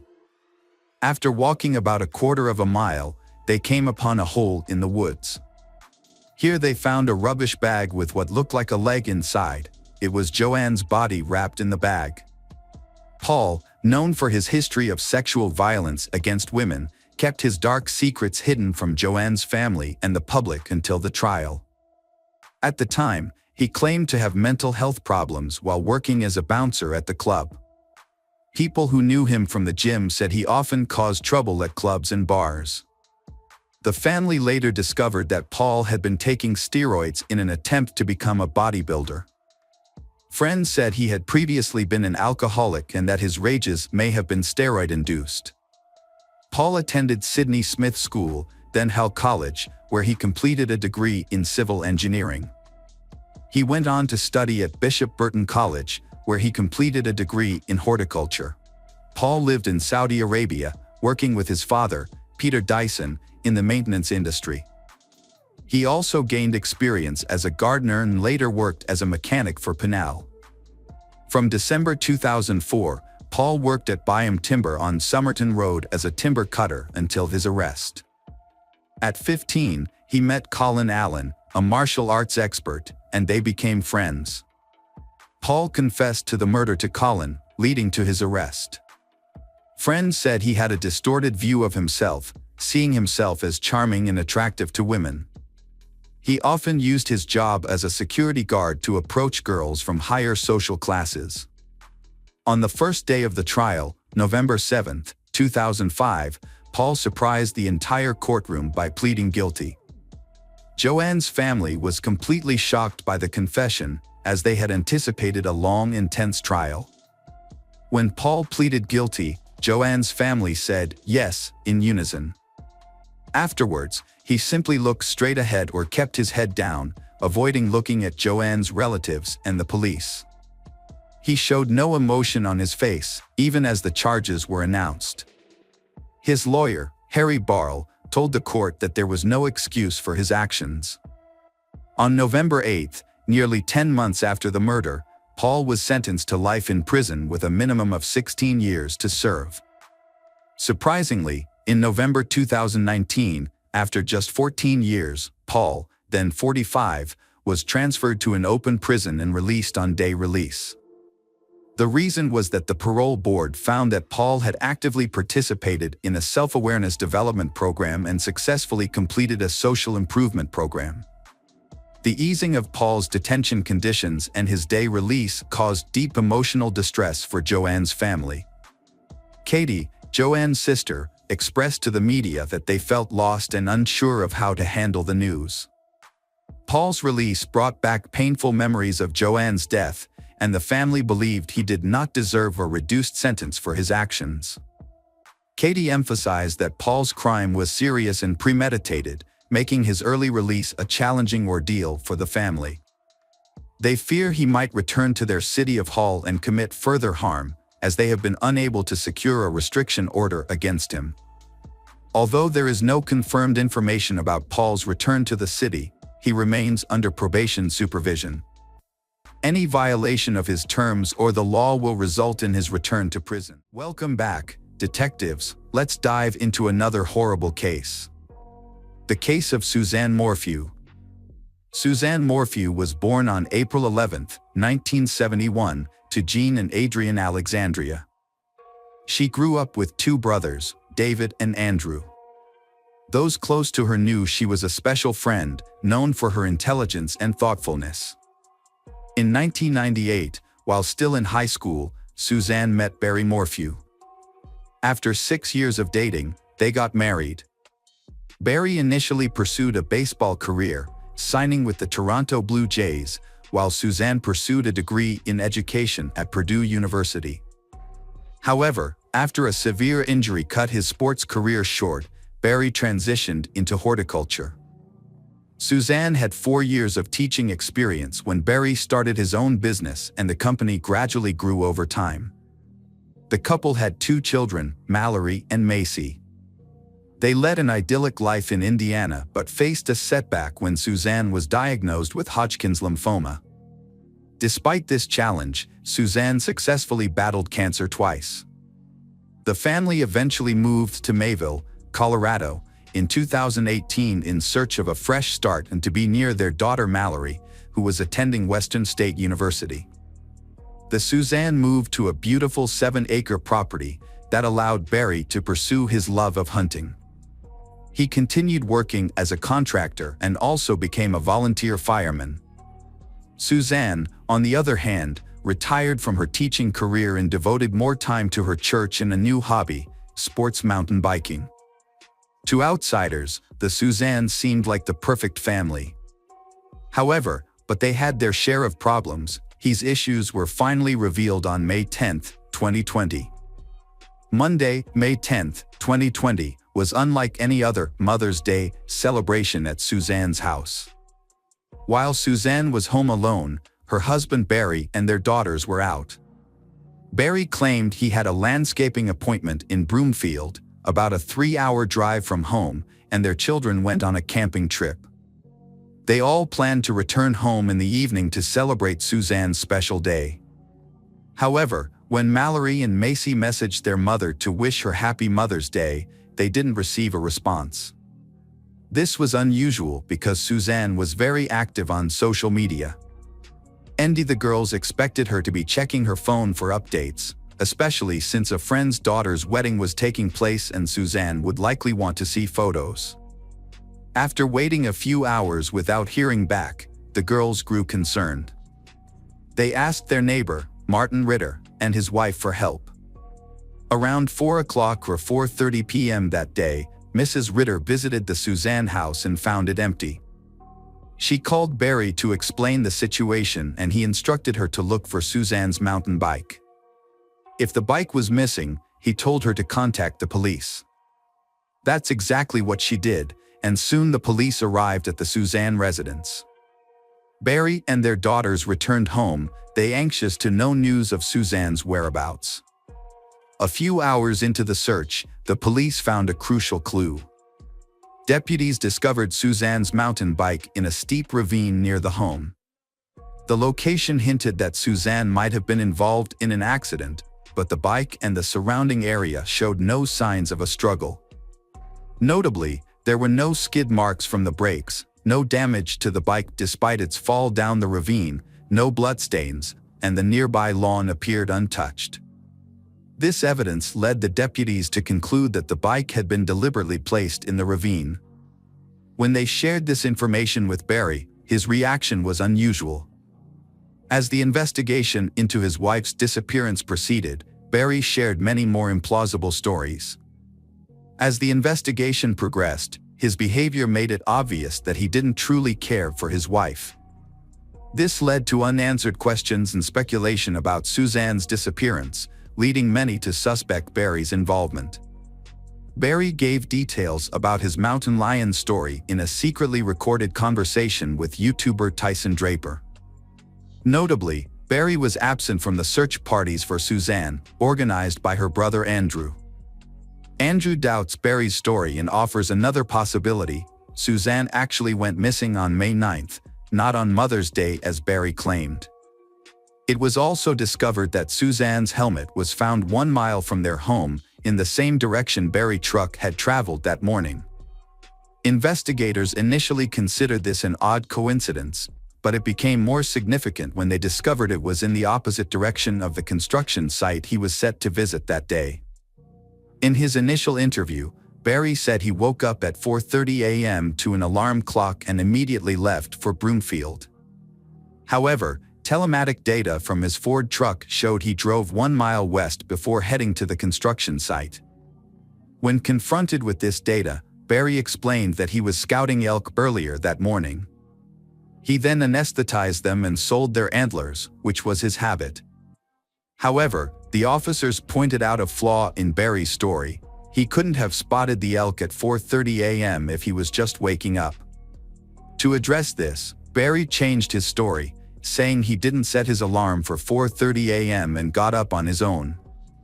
When asked about the day of Suzanne's disappearance, Barry described it as one of the best days they had had after a long time. He said that morning, he worked briefly with a coworker in Salida and then returned home early. After that, he went on a hike with Suzanne, followed by a grilled steak dinner and intimacy. Barry stated they went to bed together. However, it is essential to note that Barry is not a reliable source of information. During the police investigation into Barry, it was discovered that he had lied about the whole thing that happened that night. The first signs of deception were uncovered by investigators on May 9, 2020, when they reviewed the telematic data from Barry's vehicle and his phone records. Although Barry had indeed spent the afternoon and evening with Suzanne, the details did not match his initial story. One of the discrepancies occurred between 10:42 and 10:47. According to his phone data, Barry's movements around the property were unusual.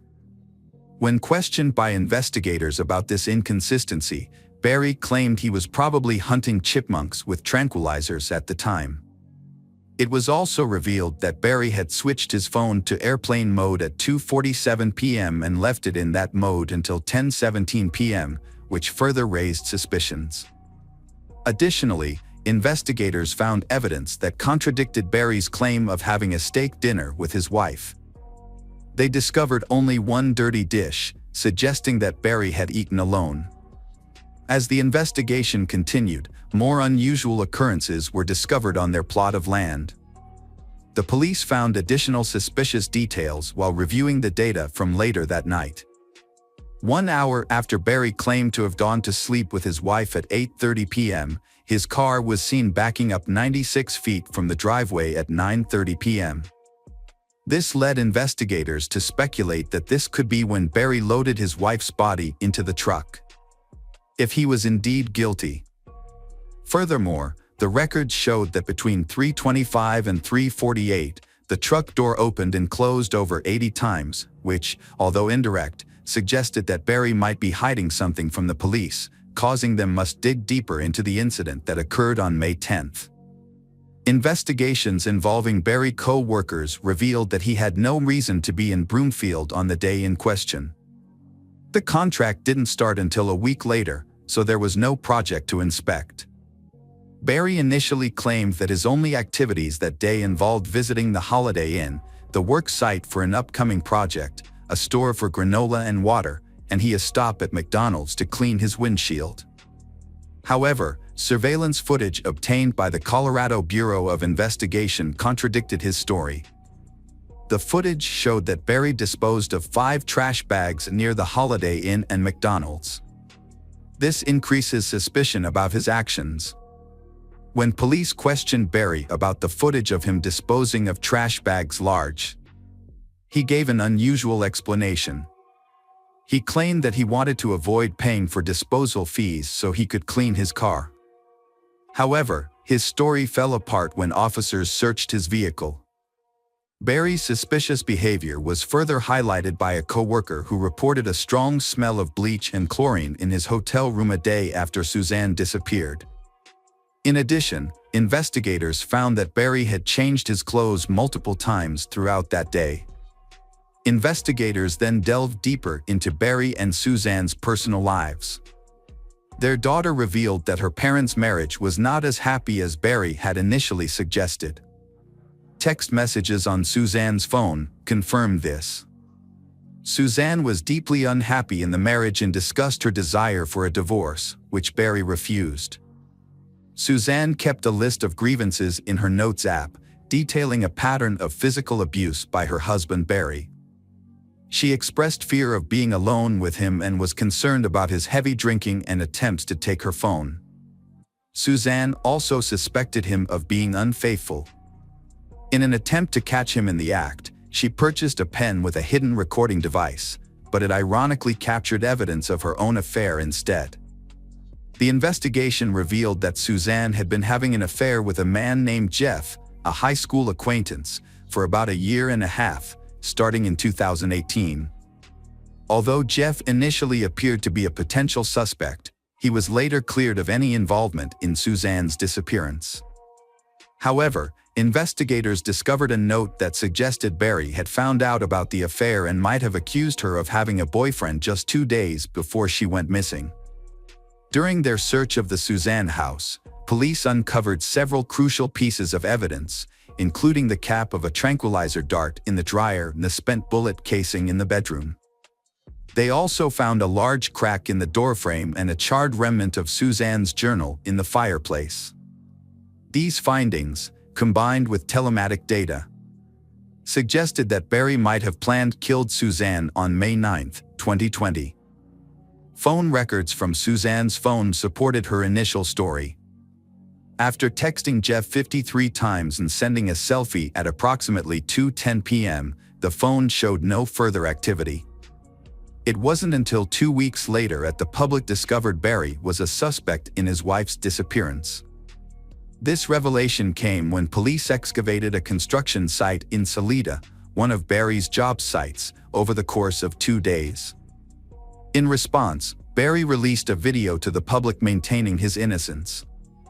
It was not until May 5, 2021, nearly a year into the investigation, that Barry was arrested. While the evidence against him was largely circumstantial, the prosecution felt confident in their case. Due to the inconsistencies in Barry's alibis, his repeated lies, and a clear motive. Barry was charged with multiple crimes, including the first-degree murder of his wife, tampering with physical evidence, possessing a dangerous weapon, and attempting to influence a public servant. Barry accepted the charges and paid a $600 fine. A preliminary hearing took place in August 2021 to decide if the case should go to trial, at which point most of the case details were made public. The prosecution presented its evidence over 4 days, outlining its theory of the incident.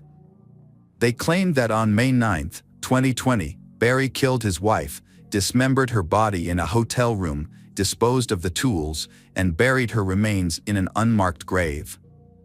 However, Barry's defense strongly challenged the prosecution's narrative, pointing out inconsistencies in their story. They cited that cadaver dogs found no signs of human remains in Barry's car or the hotel room where he supposedly brought the body. The defense also raised doubts about the dart bullet cover, suggesting it may have been planted. Furthermore, the defense argued that Barry's dart gun was broken at the time, making it impossible for him to use it in the murder. The defense team's apparently piece of evidence was partial DNA found in Suzanne's Range Rover and on her bike helmet, which didn't match Barry. What made this discovery significant was that the DNA in her car matched DNA profiles from 3 unsolved sexual assault cases in Chicago and Arizona. This raised doubt about Barry's guilt. However, the CBI investigator in charge of the case was unable to present this crucial evidence earlier because he had to take a leave of absence for military service before. It wasn't until September 7 that the judge decided to move forward with the case, setting Barry's bail at $500,000. He was released from county jail on September 20, 2021. However, in a surprising move, the prosecution filed a motion to dismiss all charges against Barry without prejudice. At the time, the prosecution faced several challenges, including a lack of concrete evidence, as no body had been found.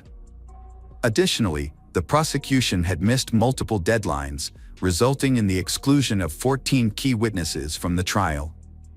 Barry was seen leaving the courthouse with his 2 daughters, visibly relieved. Nearly 2 years later, on September 22, 2023, investigators made a breakthrough in the case when they discovered several shallow graves in Moffat, Colorado. Suzanne's remains were identified through dental records and a chemotherapy port, found over 50 miles away from the initial search area. The discovery of Suzanne's body has raised fresh questions about Barry's potential involvement in her murder. Although the charges against him were previously dismissed, the new evidence has led many to wonder if he could still be considered a suspect in the case. Some people question how Barry could have disposed of the body without being in Moffat on May 9 and 10, suggesting he might have had help. For now, Barry does not appear to be directly involved in where his wife's body was found. The police and district attorney's office continue to investigate the case. The 12th Judicial District's district attorney stated that they cannot comment on the case until more information becomes available. While offering condolences to Suzanne's family, Barry's attorney, Iris E.T. Yen, speculates that Suzanne might have been the victim of a serial killer. After finding her remains in a cemetery, Iris thinks that law enforcement wrongly accused Barry and hopes that they will admit their mistake.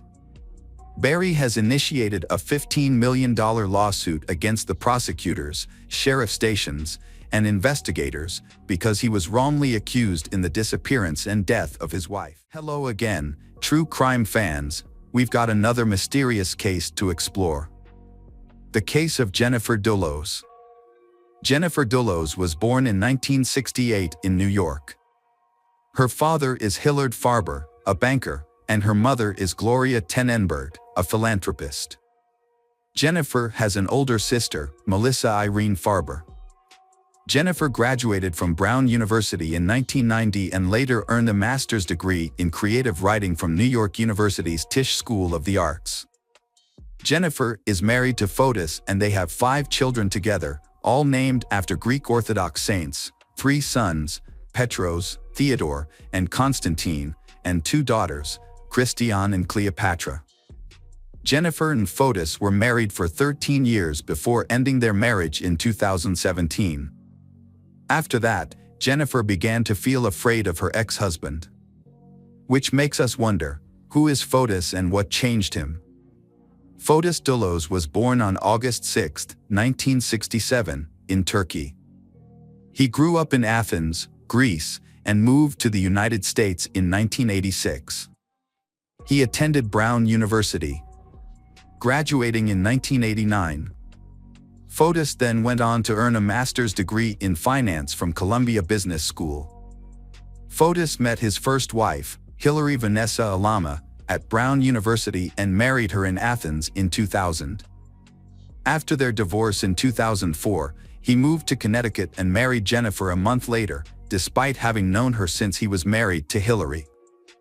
They moved to Farmington and had 5 children.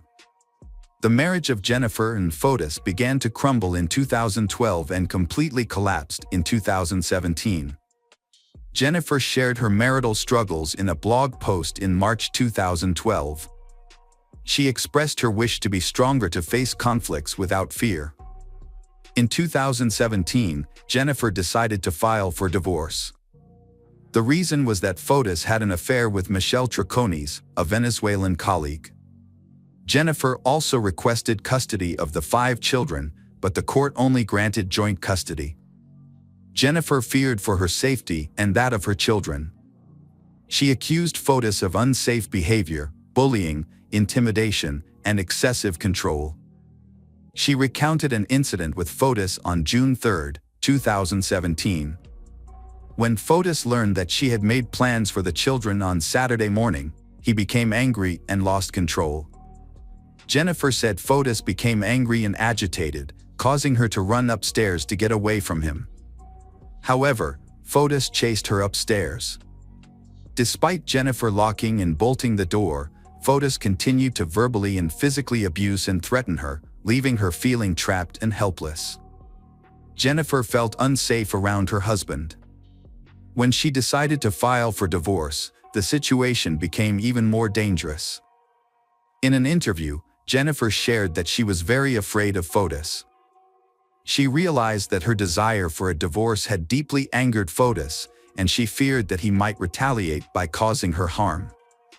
Jennifer revealed that when she filed for divorce in May 2017, Fotis threatened to kidnap and harm their children if she did not accept his divorce terms. Fotis even purchased a gun that year. In 2018, Jennifer filed for emergency custody of the children. During the trial, the court found that Fotis had violated multiple court orders. Finally, Jennifer was awarded primary custody of the children. Fotis was only allowed supervised visits and phone calls were monitored. Jennifer and the children moved to a rented house in New Canaan, 70 miles from Fotis's home. Fotis was devastated by Jennifer's allegations. In an email to her in 2017, he expressed concern for the children's well-being. He realized that the children needed both parents, not just one. Fotis pleaded with Jennifer to reconsider their marriage for the sake of the children. He even suggested that they could live as partners and learn to accept each other. While denying Jennifer's allegations, Fotis counterclaimed that she had turned the children against him. He claimed that Jennifer called him a psychopath and told the children that he did not care about them. Fotis also claimed that Jennifer bragged about dragging out the divorce for 2 years so she could hire the mafia to break his legs. Fotis denied threatening to kidnap his child and explained that he bought the gun to protect his home. However, Fotis's argument not be credible given the events that followed. Jennifer was last seen at around 8:05 a.m. on May 24, 2019, after dropping her child off at school in New Canaan. She had 2 doctor's appointments in New York at 11 a.m. and 1 p.m. When Jennifer failed to show up for these appointments, which she never missed, her friends reported her missing to the police. Lauren Almeida, Jennifer's live-in nanny, also noticed something unusual. When she arrived at Jennifer's apartment at 11:30 a.m., she found the Range Rover in the garage, while Jennifer's Chevrolet Suburban was missing. However, Lauren did not notify the police until 7 p.m. Jennifer's prolonged and unusual absence, along with her failure to notify anyone of her departure, raised serious concerns for her safety. After receiving disturbing reports, the police investigated and searched Jennifer's New Canaan home. The results of the search shocked everyone who cared about Jennifer. They found blood stains in the garage, on the walls, on the doors, and on the outside of the Range Rover. Inside the home, there were scattered blood stains in the kitchen, and most notably, blood from both Jennifer and her husband, Fotis. This discovery raised suspicions that Fotis may have murdered his wife. The police investigation found that Fotis was present at Jennifer's home on the day she went missing. Police found bicycle tracks around the house, indicating that Fotis had arrived there on a bicycle. According to the police theory, Fotis stalked and waited for Jennifer to return from dropping off her children at school. He then brutally murdered her, cleaned up the scene, and destroyed the evidence. A neighbor's security camera recorded a Chevrolet Suburban leaving Jennifer's home at 10:25 a.m. Police believe Fotis was the driver of the vehicle. Police alleged that Fotis hid Jennifer's body along with items used to clean up the crime scene in his vehicle. He then abandoned the vehicle about 3 miles from the town of New Canaan. Based on these suspicious actions, police believe Fotis was the perpetrator of Jennifer's death and a ruthless killer. At around 7:30 p.m. that night, security cameras recorded Fotis and his girlfriend Michelle taking out the trash. Notably, they used up to 30 different garbage bags along Alfred Avenue in Hartford. When police searched the garbage bags, they found several suspicious items in the trash bags, including toiletries, bloody clothing, and used gloves. Blood on the clothing matched Jennifer, while Fotis' DNA was found on a glove and a garbage bag. These findings confirmed police's initial suspicions that Fotis was involved in Jennifer's disappearance. The case of Fotis murdering his wife was shocking, but what was even more shocking was the involvement of his girlfriend, Michelle Triconis. Michelle, a Venezuelan woman, had many roles in her life: mother, equestrian athlete, and former ESPN reporter in South America. However, no one expected her to become an accomplice in a murder. Michelle began a relationship with Fotis while he was still married to Jennifer, contributing to the breakdown of their marriage. After Jennifer went missing, the police questioned Michelle. When asked about her whereabouts on the day Jennifer disappeared, Michelle said she had lunch with Fotis and then went with him to one of Fotis' properties to clean up in preparation for a meeting with a client. However, the police suspected that this cleaning was actually to erase traces related to Jennifer's death. On the morning of May 24, 2019, Fotis stole a Toyota Tacoma truck from an employee and drove it to New Canaan, Connecticut.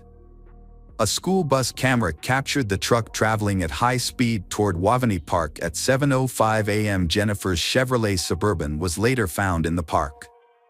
Police found a bicycle tire in the trunk of the truck, supporting the theory that Fotis rode his bicycle approximately 3 miles from Wavani Park to Jennifer's New Canaan home.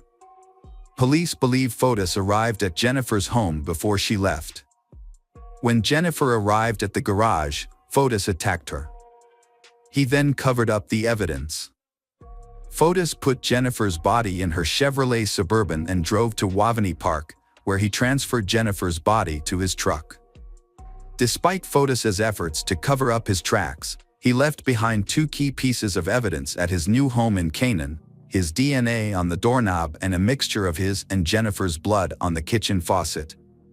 Police believe Fotis spent hours cleaning the house. This was reinforced by neighbor surveillance footage that showed Jennifer's Chevrolet Suburban leaving the house around 11 p.m. Police were even more convinced of Fotis's guilt when he acted suspiciously 5 days after his wife's disappearance. Fotis drove away again in the truck without permission. This time, his destination confirmed police's suspicions. He drove straight to a local car wash and detail shop. Surveillance video captured a black SUV driven by Michelle following the truck. In the video, Fotis is seen stopping at a car wash, then getting into Michelle's SUV. Police suspect their intent was to remove evidence from the vehicle.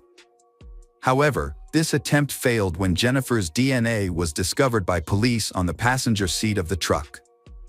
Fotis became the prime suspect in Jennifer's disappearance due to the substantial evidence against him. On June 7, 2020, Fotis was arrested and charged with murder and kidnapping in connection with Jennifer's case. This was the first time he had been charged with these crimes, although the incident had occurred earlier. Fotis and Michelle were arrested on June 1, 2019, at a hotel in Anson, Connecticut. However, they were only charged with obstructing prosecution and tampering with evidence, not murder. This is because at the time, the police did not have enough evidence to charge them with the murder. While many may think that Fotis should have been arrested earlier on more serious charges, this only happened after the police gathered more evidence. Both Fotis and Michelle pleaded not guilty. Fotis hired attorney Norm Pattis to defend him. Norm was convinced that Jennifer was dead. Initially, Fotis and Michelle were released. However, in September 2019, they were arrested again on charges of tampering with evidence and obstructing justice. In October 2019, Fotis appeared in court to contest the charges against him. The judge said he would carefully review the case, listening to arguments from both the prosecution and the defense. During this time, Jennifer and Fotis's 5 children lived with their grandmother. The children's grandmother was granted temporary custody by the court. In January 2020, Fotis was arrested and charged with murdering his ex-wife in a Waterloo courtroom. At the same time, his girlfriend, Michelle, was also arrested for attempted murder. After his arrest, Michelle distanced herself from Fotis. In an interview, she admitted that she had made a big mistake in trusting Fotis. Before the incident, Michelle reportedly moved out of Fotis' $5 million home in Farmington with her daughter. Kent Douglas Mawhinney, a former lawyer and friend of Fotis, was also arrested and charged with attempted murder. Police aggressively arrested him. They believe Kent helped Fotis and Michelle create an alibi for the morning of Jennifer's disappearance. During the same period, Kent also faced charges of rape against his wife. He was divorced from his wife, and the situation became even more tense after he was arrested in connection with Jennifer's case. Kent's wife felt her life was in serious danger.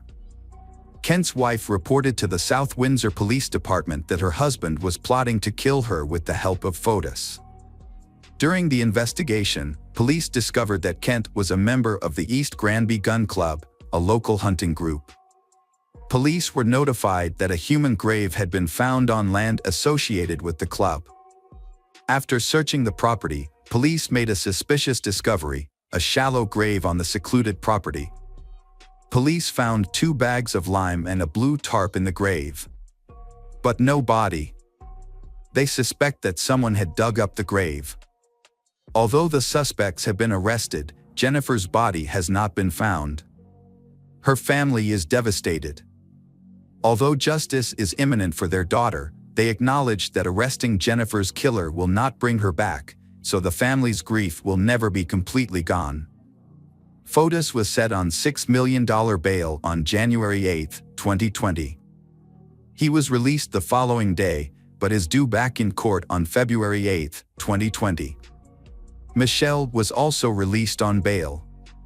Kent was initially set on $2 million bail, but it was later reduced to more than $200,000. He was released on bail on October 19, 2020. After Fotis's heinous acts began to be discovered, he became extremely fearful.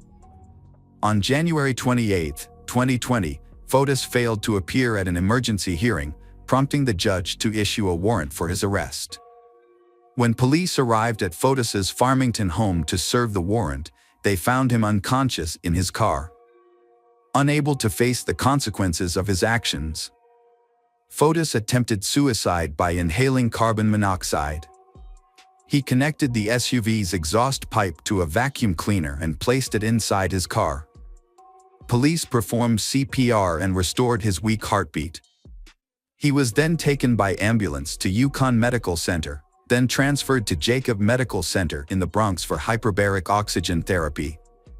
While in the hospital, Fotis' children, who were living with their grandmother, visited him for the first time since he was charged with Jennifer's murder. Police found a suicide note in Fotis's car. In it, he wrote that he could not bear to spend even 1 hour in jail for a crime he knew nothing about. On January 30, 2020, Jacobs Medical Center confirmed Fotis' death. Police later released a report that included information from Anna Curry, Fotis' last girlfriend. Anna said she was with Fotis on the day of the emergency hearing. According to Anna, she and Fotis planned to drive to court together, but finally Fotis suggested they go separately. Anna admitted that she was panicked and she received a call from Fotis's lawyer asking about Fotis's absence from court. Anna was driving at the time and responded that Fotis was supposed to be there. The attorney said the GPS device showed that Fotis was still at his home in Farmington. Anna immediately realized that Fotis might have harmed himself and asked the attorney to call 911.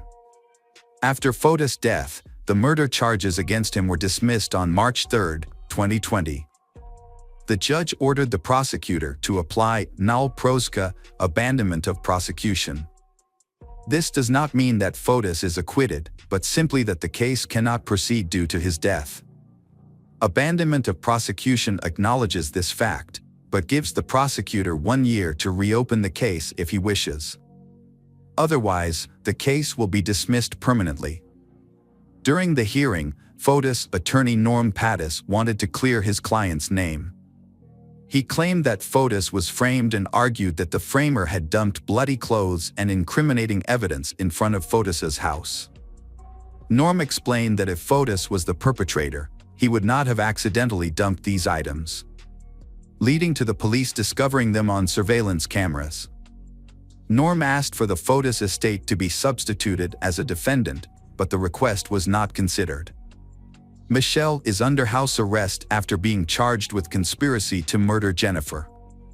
Michelle's attorney, John Sean, admitted in an interview that his client's case has not progressed. Michelle was scheduled to appear in court on August 6, 2020, while Kent Douglas Mamony was scheduled to appear in court on June 2, 2020. Both have pleaded not guilty to the charges. In an interview, Michelle responded to those who judge her without knowing her well. She admitted that she can be wrong about others, but she cannot say whether Fotis killed his wife. However, she believes that believing Fotis was a waste of time, and this has been proven true. For years after Jennifer went missing, she has still not been found. Police searched for her body in several locations over the years. In 2019, they began searching Wavani Park, 3 miles from New Canaan. They used dogs and a helicopter to thoroughly search the area. The search for Jennifer expanded beyond the initial area, including New York City, where the family owned property. After a thorough search there, police turned their attention to central Connecticut. In Hartford, police discovered surveillance footage showing photos dumping trash bags in various dumpsters around the city. This led to a weeks-long search of the waste treatment plant, where police found key evidence. The search continued at a fishing pond in Avon that the Dullos family frequented. Police also searched properties owned by Jennifer's husband's company in central Connecticut, with an estimated 3,000 acres searched. However, despite extensive search efforts, Jennifer has not been found. In August 2021, the investigation led police to a Farmington home on Mountain Spring Road that was associated with Jennifer's husband. Police decided to search the home to follow up on previous leads. They invited Bob Perry, a well-known expert in finding unmarked graves, to join the search. Police also brought in septic tank pumping equipment and an excavator to increase the effectiveness of the search. However, to date, police have not released any information about the discovery of Jennifer's body. Although the tragedy of Jennifer was heartbreaking, it did lead to a positive outcome. In May 2021, the Connecticut Senate passed a landmark domestic violence bill. The bill was named after Jennifer and Jennifer Magnano, 2 victims of domestic violence. The bill received near-unanimous support from members of the Senate. Governor Ned Lamont signed the bill into law on June 28, 2021. Jennifer's family is still deeply saddened by her passing. In a recent interview, a family spokesperson expressed their deep sorrow for Jennifer. He emphasized that her wonderful personality and optimistic spirit left a deep impression, causing even those who never met Jennifer to feel heartbroken by her disappearance. Welcome back, mystery lovers. Today's case is going to keep you on the edge of your seat. The case of Rhonda Casto. Julia Simmons lives with Stephen Nichols, a divorced stock trader, in his 3-bedroom house outside Portland, Oregon. Julia and Stephen met online while she was looking for a place to rent. Julia was impressed by Stephen's charm and kindness. While living together, Stephen met Rhonda Casto, Julia's 20-year-old daughter. Although he is 10 years older than Rhonda, Stephen was attracted to her beauty and admirable personality. Surprisingly, Rhonda also had feelings for Stephen. From there, they began a romantic relationship. As Stephen and Rhonda's relationship became more serious, they decided to live together in Stephen's apartment. During their relationship, Stephen developed a close relationship with Rhonda's family, especially with her 2 sisters, Melanie and Tessa. Tessa, who was 9 years old at the time, was very fond of Stephen because of his fun and playful personality. As the years passed, Stephen and Rhonda lived together but were not married. Rhonda often dreamed of getting married, and her friends knew this. Stephen promised to marry her in the summer of 2009. They had a baby girl, and motherhood became the best thing in Rhonda's life. Her daughter became the center of Rhonda's life, and she cherished every moment with her. She loved being a mother, but also wanted to return to her modeling career. According to Stephen, after giving birth, Rhonda gained a lot of weight and felt unhappy with her body. They decided to hike 25 of the most beautiful trails in Oregon together to help Rhonda lose weight. Stephen said that their relationship was good, they rarely argued and became closer. However, Rhonda's friends told a different story. They revealed that Rhonda had confided in them about Stephen's abuse. Rhonda even took pictures of her back in the mirror to document the bruises Stephen had caused. On March 16, 2009, Stephen and Rhonda, both 23 years old, went hiking together on the Eagle Creek Trail. During the hike, Rhonda took a picture of Stephen using his cell phone. Before leaving, Rhonda jokingly texted her mother, saying, "He's either going to give me a ring or throw me off a cliff. Haha." Initially, the weather was nice. However, Stephen later said that Rhonda began to act strangely. According to Stephen, Rhonda asked him what would happen if something happened to her and if he would take care of their daughter. He replied that of course he would. When the weather started to get worse, Stephen suggested that they go home. Stephen said that Rhonda wrapped a towel around her shoulders, called herself Superman, and ran down the narrow, slippery path. Stephen said he witnessed Rhonda slip and fall about 150 feet down the cliff on the Eagle Creek Trail. Stephen said he went down the ravine where Rhonda fell because he couldn't get a cell phone and held her body. He tried to call 911 but got no signal, so he left Rhonda and walked to the trailhead to contact rescuers. Rescuers then took Rhonda's body away. Rhonda's family claimed that Stephen showed no emotion at the funeral, but Stephen denied this and said that he cried a lot. He explained that when he was really sad, he would pull away from people and want to be alone. Immediately after Rhonda's death, Stephen quickly packed up his and his daughter's belongings and moved to the other side of Oregon to be closer to his family. This move left Rhonda's family feeling suspicious and wondering what had happened between Stephen and Rhonda in the final moments before she died. In 2012, Stephen decided to leave the United States to live with his daughter in China. This decision marked a new turning point in the lives of both father and daughter. Stephen decided to move to Wuxi, a city about 75 miles from Shanghai. He had lived in China during his previous marriage and had developed a deep love for the country and its people. During his time in China, Stephen worked as a teacher of English to Chinese businessmen. His and Rhonda's daughter, Ava, quickly adapted to her new life. Within 2 months of moving in, she was speaking fluent Mandarin. Both Stephen and his daughter are thriving and happy in China. Stephen met and fell in love with Landy Yen.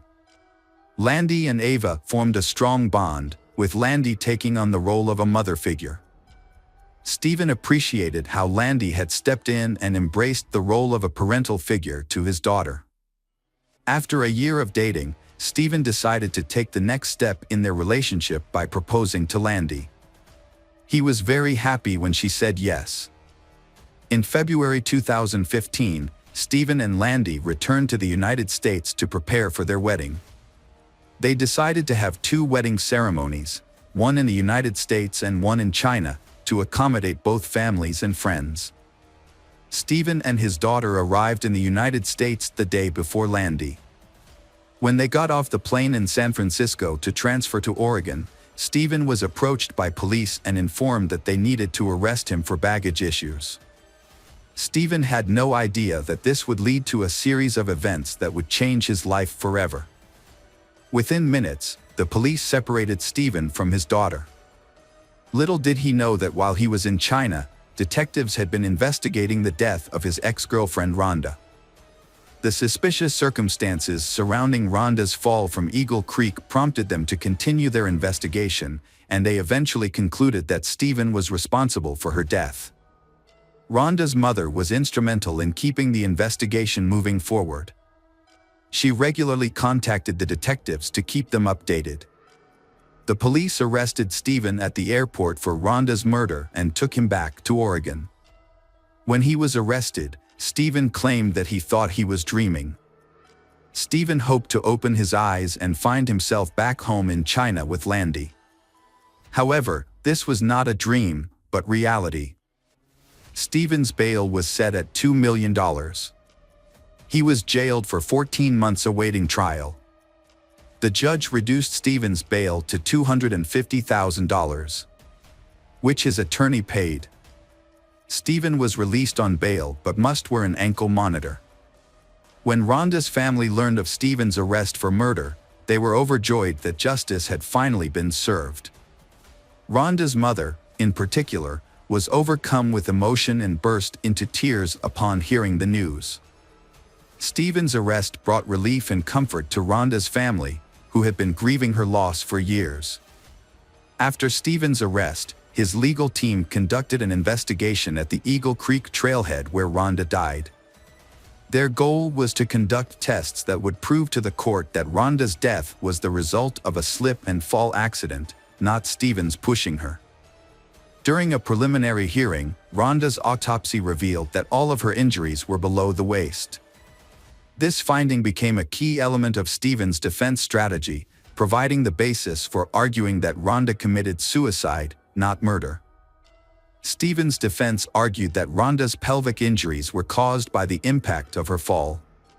They argued that the evidence showed that Rhonda fell feet first, not somersaulting, suggesting that she had been pushed. In addition to presenting evidence of Rhonda's injuries, the defense also wanted to introduce notes from her therapy sessions as additional evidence. The notes show that Rhonda was depressed but never suicidal. Rhonda also described her relationship with Stephen as lacking love. Stephen's defense attorney argued that Rhonda's depression and the way she described the relationship were signs that she was suicidal. They introduced this evidence to cast doubt on the claim that Stephen pushed Rhonda to cause her death. Stephen also claimed that Rhonda had attempted suicide multiple times before they met. Rhonda's family denied these allegations and said Stephen was lying. They accused Stephen of blaming Rhonda for her suicide to cover up his crimes. Stephen also claimed that Rhonda had been abusing drugs since she was 12 years old. According to the medical examiner's report, Rhonda used only small amounts of marijuana and prescription medications to treat postpartum depression and anxiety. This contradicts his claim that she abused multiple substances. During the preliminary hearing for Rhonda's murder, a shocking revelation was made. Stephen, in his early 30s, had been having an affair with Rhonda's 16-year-old sister, Melanie. This came as a surprise to many due to the significant age difference between them. The prosecution argued that this inappropriate relationship may have been the motive for Stephen's murder of Rhonda. They believed that Rhonda had discovered her husband's behavior, leading to tension that may have led Stephen to kill her. After being arrested for Rhonda's murder, Stephen was indicted on 5 additional counts of sexual abuse against Rhonda's sister, Melanie Casto. Specifically, 2 counts of third-degree sexual assault and 3 counts of third-degree oral copulation. While awaiting trial for the 2005 murder, Stephen pleaded guilty to 2 counts of sexual abuse. He signed a statement admitting to having sex with Melanie Casto on 2 occasions. However, Stephen later claimed that he was coerced into confessing and that his confession was untrue. Stephen explained that he only confessed because he believed doing so would allow him to fight and have a chance to regain custody of his daughter. Stephen claimed that he wanted his daughter back and felt desperate. However, the state pointed out that the relationship between Stephen and Melanie had lasted for more than 4 years. Stephen later admitted to having sex with Rhonda's teenage sister, Melanie. The state presented evidence in the form of a text message from Rhonda to Melanie. In the text message, Rhonda called Stephen a piece of trash and accused him of using Melanie to hurt her. This occurred before the fateful hike at Eagle Creek, where Rhonda died after falling. Rhonda's mother claimed that her daughter knew that Stephen was trying to drive a wedge between the 2 sisters. She added that Rhonda loved her sister and wanted to mend her relationship with Melanie. The state concluded that Rhonda and Stephen's relationship was not as amicable as Stephen claimed. The court received additional evidence of Stephen's past sexual misconduct. Just 6 months after his daughter's mother died, Stephen was arrested and charged with 5 counts of sexual abuse of a 13-year-old girl. Although he initially denied it, Stephen later admitted to sending sexually explicit text messages and nude photos to the victim. He pleaded guilty to 1 count of sexual harassment. During the preliminary hearing, the prosecutor presented photos of bruises on Rhonda's back. Rhonda's best friend testified that she had heard Rhonda and Stephen arguing on the phone on multiple occasions. This evidence suggested that the relationship between Stephen and Rhonda was abusive. In addition to the photographic evidence, the court heard testimony from Stephen's ex-wife, who alleged that in November 2003, Stephen tried to strangle her and throw her over the balcony of their fifth-floor apartment. However, Stephen was not charged and denied all charges. For their part, Rhonda's family firmly believes that Stephen, her boyfriend, is responsible for Rhonda's death. Police suspect he killed Rhonda to collect her life insurance. Her mother said Stephen had lost a lot of money trading stocks the previous year and was struggling financially. In addition, people who knew Rhonda said she loved her 9-month-old daughter very much and could not have killed herself by jumping into Eagle Creek. In May 2017, Rhonda's family was shocked to learn that the state had reached a plea deal with the defense attorney. Stephen pleaded guilty to manslaughter based on criminal negligence. Although he believed he killed her, the lack of physical evidence that he pushed her off the trail in Eagle Creek made the case weak. Stephen was given credit for time served while awaiting trial, but was given 3 years of probation. After removing his ankle monitor, Stephen was released. Rhonda's family and friends said Stephen's plea deal was unfair and that he deserved a harsher sentence. During the sentencing hearing, Rhonda's sister gave an emotional statement. She expressed anger and frustration toward Stephen, saying that he had destroyed their family and caused immeasurable pain. Rhonda's mother also expressed confusion and grief, unable to understand how Stephen could have taken her daughter away from her and torn their family apart. Stephen insisted that he did not force Rhonda, but accepted the deal because the time limit for regaining custody of his daughter was about to expire. He said that he was willing to take responsibility for his actions for the sake of his daughter. However, Rhonda's family and friends still did not believe Stephen's explanation. In a 2018 interview, Stephen made a shocking statement about Rhonda's fate. According to Stephen, on the day of Rhonda's accident, when he walked down the Eagle Creek Trail and found her, Rhonda was still alive. The interviewer then asked Stephen if he had put Rhonda out of pain that day. Stephen responded by presenting a hypothetical scenario of mercy killing. He argued that such an act could be considered justifiable homicide, although it would still be murder. Although Stephen did not directly admit to harming Rhonda, his comments implied that he was involved in her death. In 2017, Rhonda's mother filed for Social Security benefits for her niece, Rhonda's daughter, Ava. She claimed that her niece lived with her and promised to use the benefits to care for the baby. However, the state alleges that from April 2010 to December 2014, the time Rhonda's mother claimed her niece lived with her, the child actually lived with her biological father, Stephen. Rhonda's mother is accused of stealing nearly $40,000 from the government over a 5-year period. Her defense attorney argued that her actions were motivated by a desire to prevent Stephen from gaining custody of Rhonda's daughter and from benefiting from Rhonda's $1 million life insurance policy. According to the attorney, Rhonda's mother's goal was to protect her granddaughter from being taken advantage of. They also pointed out that she had a history of depression, which became worse after her daughter died. To cope with the pain, she used marijuana as a way to self-medicate. The defense argued that her use of the drug impaired her judgment and thinking. The judge sentenced Rhonda's mother, 53, to 1 month in prison and 3 years of probation after she pleaded guilty to welfare fraud. In addition to the sentence, she was ordered to repay $39,100 in stolen benefits.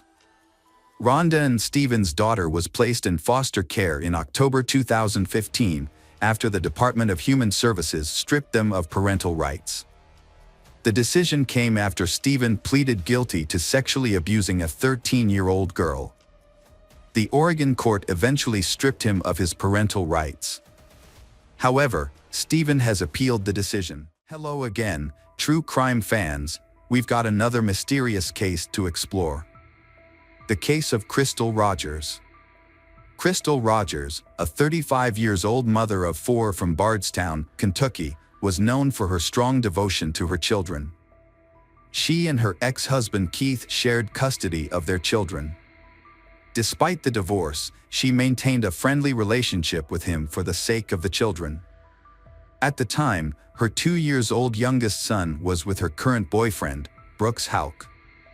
On July 5, 2015, Crystal's mother, Sherry Ballard, became worried when Crystal didn't respond to her phone calls. Crystal was a reliable and responsible who always responded to her calls, but this time Crystal was unresponsive. As the hours passed, Sherry's worry intensified, and after 24 hours without hearing from her daughter, she realized something was amiss. Sherry's instincts as a mother told her that Crystal's absence was unusual. She tried contacting Crystal multiple times, but her efforts were in vain.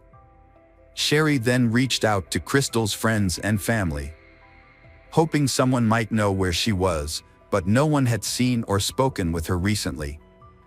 Around the same time, Crystal's younger sister Brooke contacted Sherry, informing her mother that she too had been unable to reach Crystal. This makes Sherry even more worried and insecure. Crystal's boyfriend, Brooks, told her family that he had not seen her since Friday. He last saw her playing games on her phone before he went to bed. When he woke up the next morning, Crystal was gone. Brooks suspected she might have visited her cousin's house for the 4th of July celebrations. However, Crystal's mother, Sherry, became increasingly worried as she couldn't reach her daughter.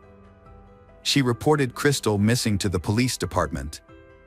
While she was there, her son Casey received a call from a friend saying Crystal's car had been seen on the side of the road. This news alarmed Casey and his father, Tommy Ballard. They knew Crystal wouldn't voluntarily leave her car. When they arrived at the location, they found her car with a flat tire. This only deepened their concern, as they knew Crystal would have asked for help if she had car trouble. Casey and Tommy were puzzled as to why Crystal would stop the car to fix it herself. When they looked into the car, they noticed that Crystal's keys, phone, and wallet were still on the passenger seat. This discovery made them even more worried, as Crystal was not someone who would leave her belongings behind. The fact that her personal belongings were still in the car made her disappearance seem even more suspicious and unusual. After discovering Crystal's car on the Bluegrass Parkway, her father and brother immediately contacted the Nelson County Sheriff's Department. When investigators arrived at the scene, they found no signs of struggle, but one thing caught their attention: the driver's seat was positioned in a way that would have been uncomfortable for someone of Crystal's height, suggesting that someone else may have driven her car. The authorities continued to investigate and asked for help from potential witnesses. However, no one came forward with any useful information. The police then decided to use the media to appeal for public assistance in finding Crystal. They released her photo and asked for the public's help, but unfortunately, no one provided any significant leads. Tommy, Crystal's father, arranged search parties to find Crystal. The hot and humid weather made the searches challenging. Despite a large turnout, Crystal's boyfriend, Brooks, was absent. This made the police suspicious of his attitude. He seemed unconcerned about her disappearance. When questioned by detectives, Brooks provided an alibi, stating that Crystal and their young son had visited his family's farm the previous evening. They supposedly returned home around midnight, after which Brooks went to bed. He claimed Crystal stayed awake, engaged with her phone, playing games, as was her habit. In the morning, at 7 a.m., Brooks said their son was in bed with him, but Crystal was gone. Crystal's family initially suspected she might have gone out with her cousin. But those close to her dismissed this idea since she would never leave her 2-year-old son behind. Crystal's younger sister, Brooke, believed Crystal was planning to leave her partner, Brooks. According to Brooke, this was because Brooks had been dishonest with Crystal and lack of emotional attachment. Crystal told her mother, Sherry, that she wanted to leave Brooks. She said one of the main reasons was his controlling behavior towards her. Casey, Crystal's brother, had recently witnessed tension between Brooks and Crystal, including several heated arguments. The police asked Brooks to come in for questioning and take a polygraph test, but the results are not clear. Afterward, Brooks participated in a formal interview with the police. Detectives obtained video footage confirming details of Brooks' story. A video showed his truck entering the family farm, and later footage showed the vehicle leaving the property around midnight. However, because the windows of Brooks' truck were dark, police were unable to identify the occupants at the time. Brooks spent time at his parents' farm doing chores and setting a fire to burn some building materials. After for the fire to die down, he drove home. During a police interview, Brooks was questioned about a brief 13-second phone call he made to Steve Lawson, a business associate, while driving home. Brooks offered to have Steve explain the call to the police and asked him to call them during the interview. Steve claimed he called Brooks to get some phone numbers for a rental property, but Brooks said he needed to get home first and ask Crystal, who handled such matters. However, the police found Lawson's explanation suspicious, as it seemed rehearsed. The police were puzzled by this response, considering Brooks was with Crystal at the time of the call. They questioned why Brooks couldn't simply hand Crystal the phone, allowing her to discuss the issue immediately, rather than waiting to talk to her in person later. During Brooks's interview, his brother Nick, a Bardstown Police Department officer, called him with urgent advice to leave the interrogation room immediately. The police had doubts about their initial theory that Crystal had abandoned her car on the side of the Bluegrass Parkway and ran away. Instead, they suspected that something had happened to Crystal while she was at the Brooks family farm. As the investigation into Crystal's disappearance progressed, several people reported seeing Brooks's truck and Nick's police car at his family farm to the police. This led detectives to believe that the brothers might have been at the farm to dispose of evidence related to Crystal's disappearance. To learn more, the police brought in Brooks's brother, Nick, for questioning. They confronted him with eyewitness accounts placing that him at the farm on July 8 and asked him to explain his emergence there. Nick initially claimed he had no knowledge of the incident surrounding Crystal's disappearance and denied being present that night. The police continued questioning him, directly asking if he and Brooks had tampered with or hidden evidence related to Crystal's disappearance. Nick strongly denied any involvement and assured them that, as a police officer, he would never aid in covering up a crime. The police then asked Nick to submit to a polygraph test, which he agreed to. However, he failed to answer truthfully to two key questions: whether he knew Crystal's current location and if he was withholding information about her disappearance. Despite failing the polygraph test, Nick insisted that he was telling the truth. On October 15, investigators identified Brooks as the primary suspect in Crystal's disappearance. The same day, Brooks's brother, Nick, was terminated from the Bardstown Police Department for interfering with the investigation. Although the police were pretty sure they knew who the culprit was, they didn't have enough evidence to make an arrest. The police were concerned that if they took their suspect to court without sufficient evidence, the suspect might be acquitted. If that happened, they couldn't charge the suspect with Crystal's murder again. Due to the double jeopardy law. To help find more evidence, the FBI, Kentucky law enforcement agencies, Crystal's friends and family, volunteers, and missing people organizations conducted thorough searches at the Brooks family farm. The lengthy search left her loved ones terrified and desperate for news. As the search continued, her family remained hopeful that she would be found alive and well. At the Brooks family farm, investigators searched the ashes of a fire and, although they did not find any human remains, they did find pieces of clothing. Unfortunately, they were unable to link these clues to Crystal's case. The police executed multiple search warrants at the Brooks family farm, focusing on their cars and residences. However, these searches failed to yield significant leads or evidence related to Crystal's disappearance. A $100,000 reward was offered for any information that could help find Crystal, but no one stepped forward with any tips despite this large incentive. Tommy, Crystal's father, took it upon himself to investigate his daughter's disappearance, following every lead he received, no matter how small or insignificant it may have seemed. His determination was unwavering, driven by his love for Crystal. Unfortunately, Tommy had already faced a devastating loss in his family. In January 1979, his pregnant sister was brutally murdered by her husband and his accomplice.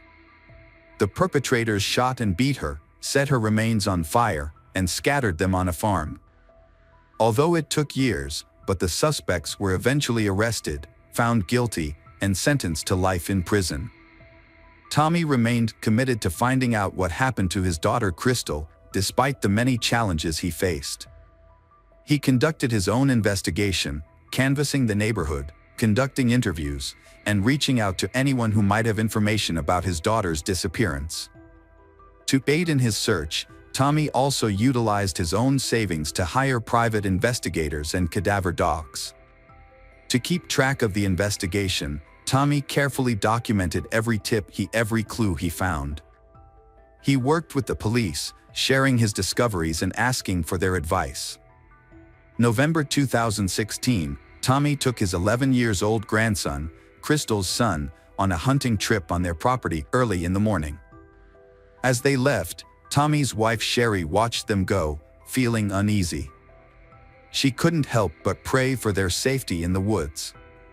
Sherry tried to calm down after they left, but her peace was short-lived.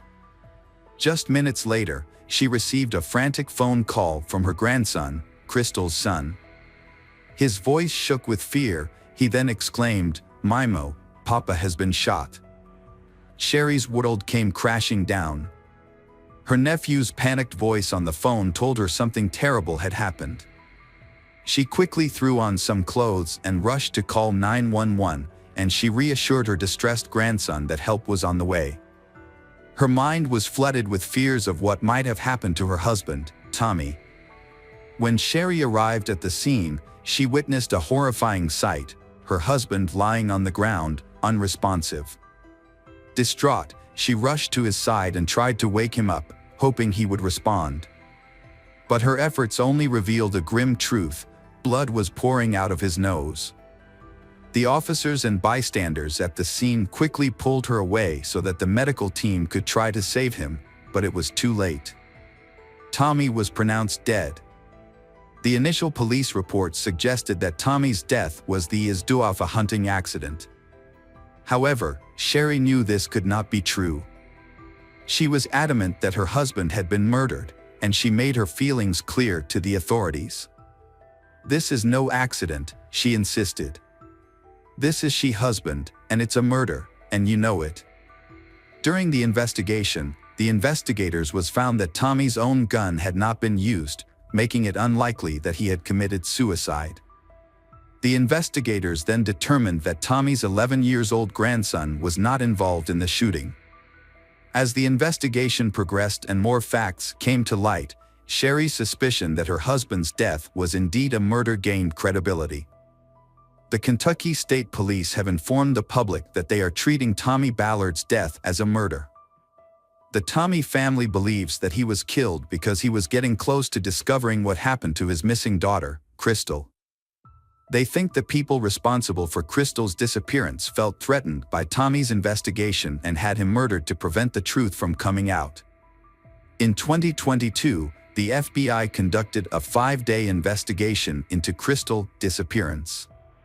Investigators returned to the Brooks family farm to search for more evidence, with the goal of gathering enough information to hold suspects for Crystal's disappearance accountable.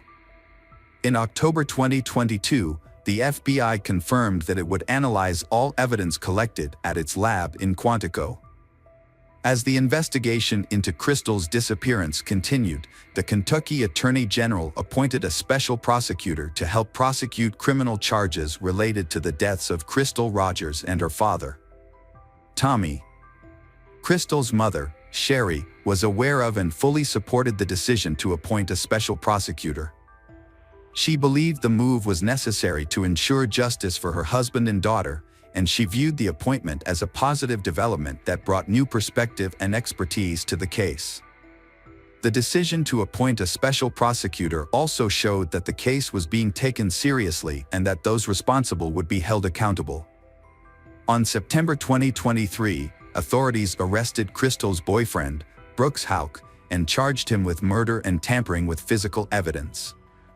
The court set Brooks bail at $10 million and prohibited him from contacting Crystal's family members.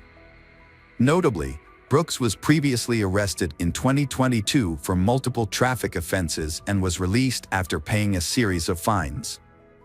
When Brooks was arrested for Crystal's murder, many in Bardstown brought a sense of relief.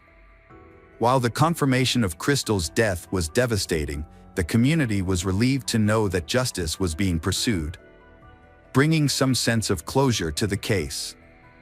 1 month after his arrest, in October 2023, Brooks appeared in court for the first time, though virtually rather than in person. The judge inquired if the special prosecutor, Shane Young, was investigating other cases related to Crystal's case. The prosecutor confirmed that they were looking into the death of Tommy, Crystal's father, and suspected a connection between the two murders. Notably, Shane Young believed they had obtained the gun used to kill Tommy. The firearm was reportedly purchased from Nick, who allegedly used an alias during the transaction. Preliminary investigations revealed that the caliber of the rifle matched the one used in Tommy's shooting. Shane Young stated that they were examining the gun based on 5 key criteria. So far, the results have matched 4 of these criteria, suggesting a possible link between the firearm and Tommy's murder. Crystal's grandfather felt relief when the special prosecutors, Shane Young, connected the 2 murders in court. They hoped for a swift and fair outcome in both cases. However, when questioned about the allegations by Shane Young, Brooks and Brooks' mother refused to answer any questions. During the court hearing, the prosecutor alleged that the Brooks family had secretly recorded the grand jury proceedings. The prosecutor claimed that several family members Brooks were involved in this activity. Brooks' attorneys requested that the Nelson County judge be removed from the case, citing bias. They claim that the judge has had a hostile view of Brooks since 2017. The attorneys also argued that the $10 million bail is excessive and should be reconsidered. Attorneys representing Brooks argued that having a biased judge hear the case would be unfair to him. The lawyers argued that the judge's previous statements and actions showed that he was unfair. They asked the court to remove the judge and quickly appoint a new judge to ensure a fair trial. The Kentucky Appeals Court has recently made 2 key decisions. Firstly, Brooks will remain in jail with a $10 million bond. Secondly, the court has denied a request to remove the judge presiding over Brooks's trial.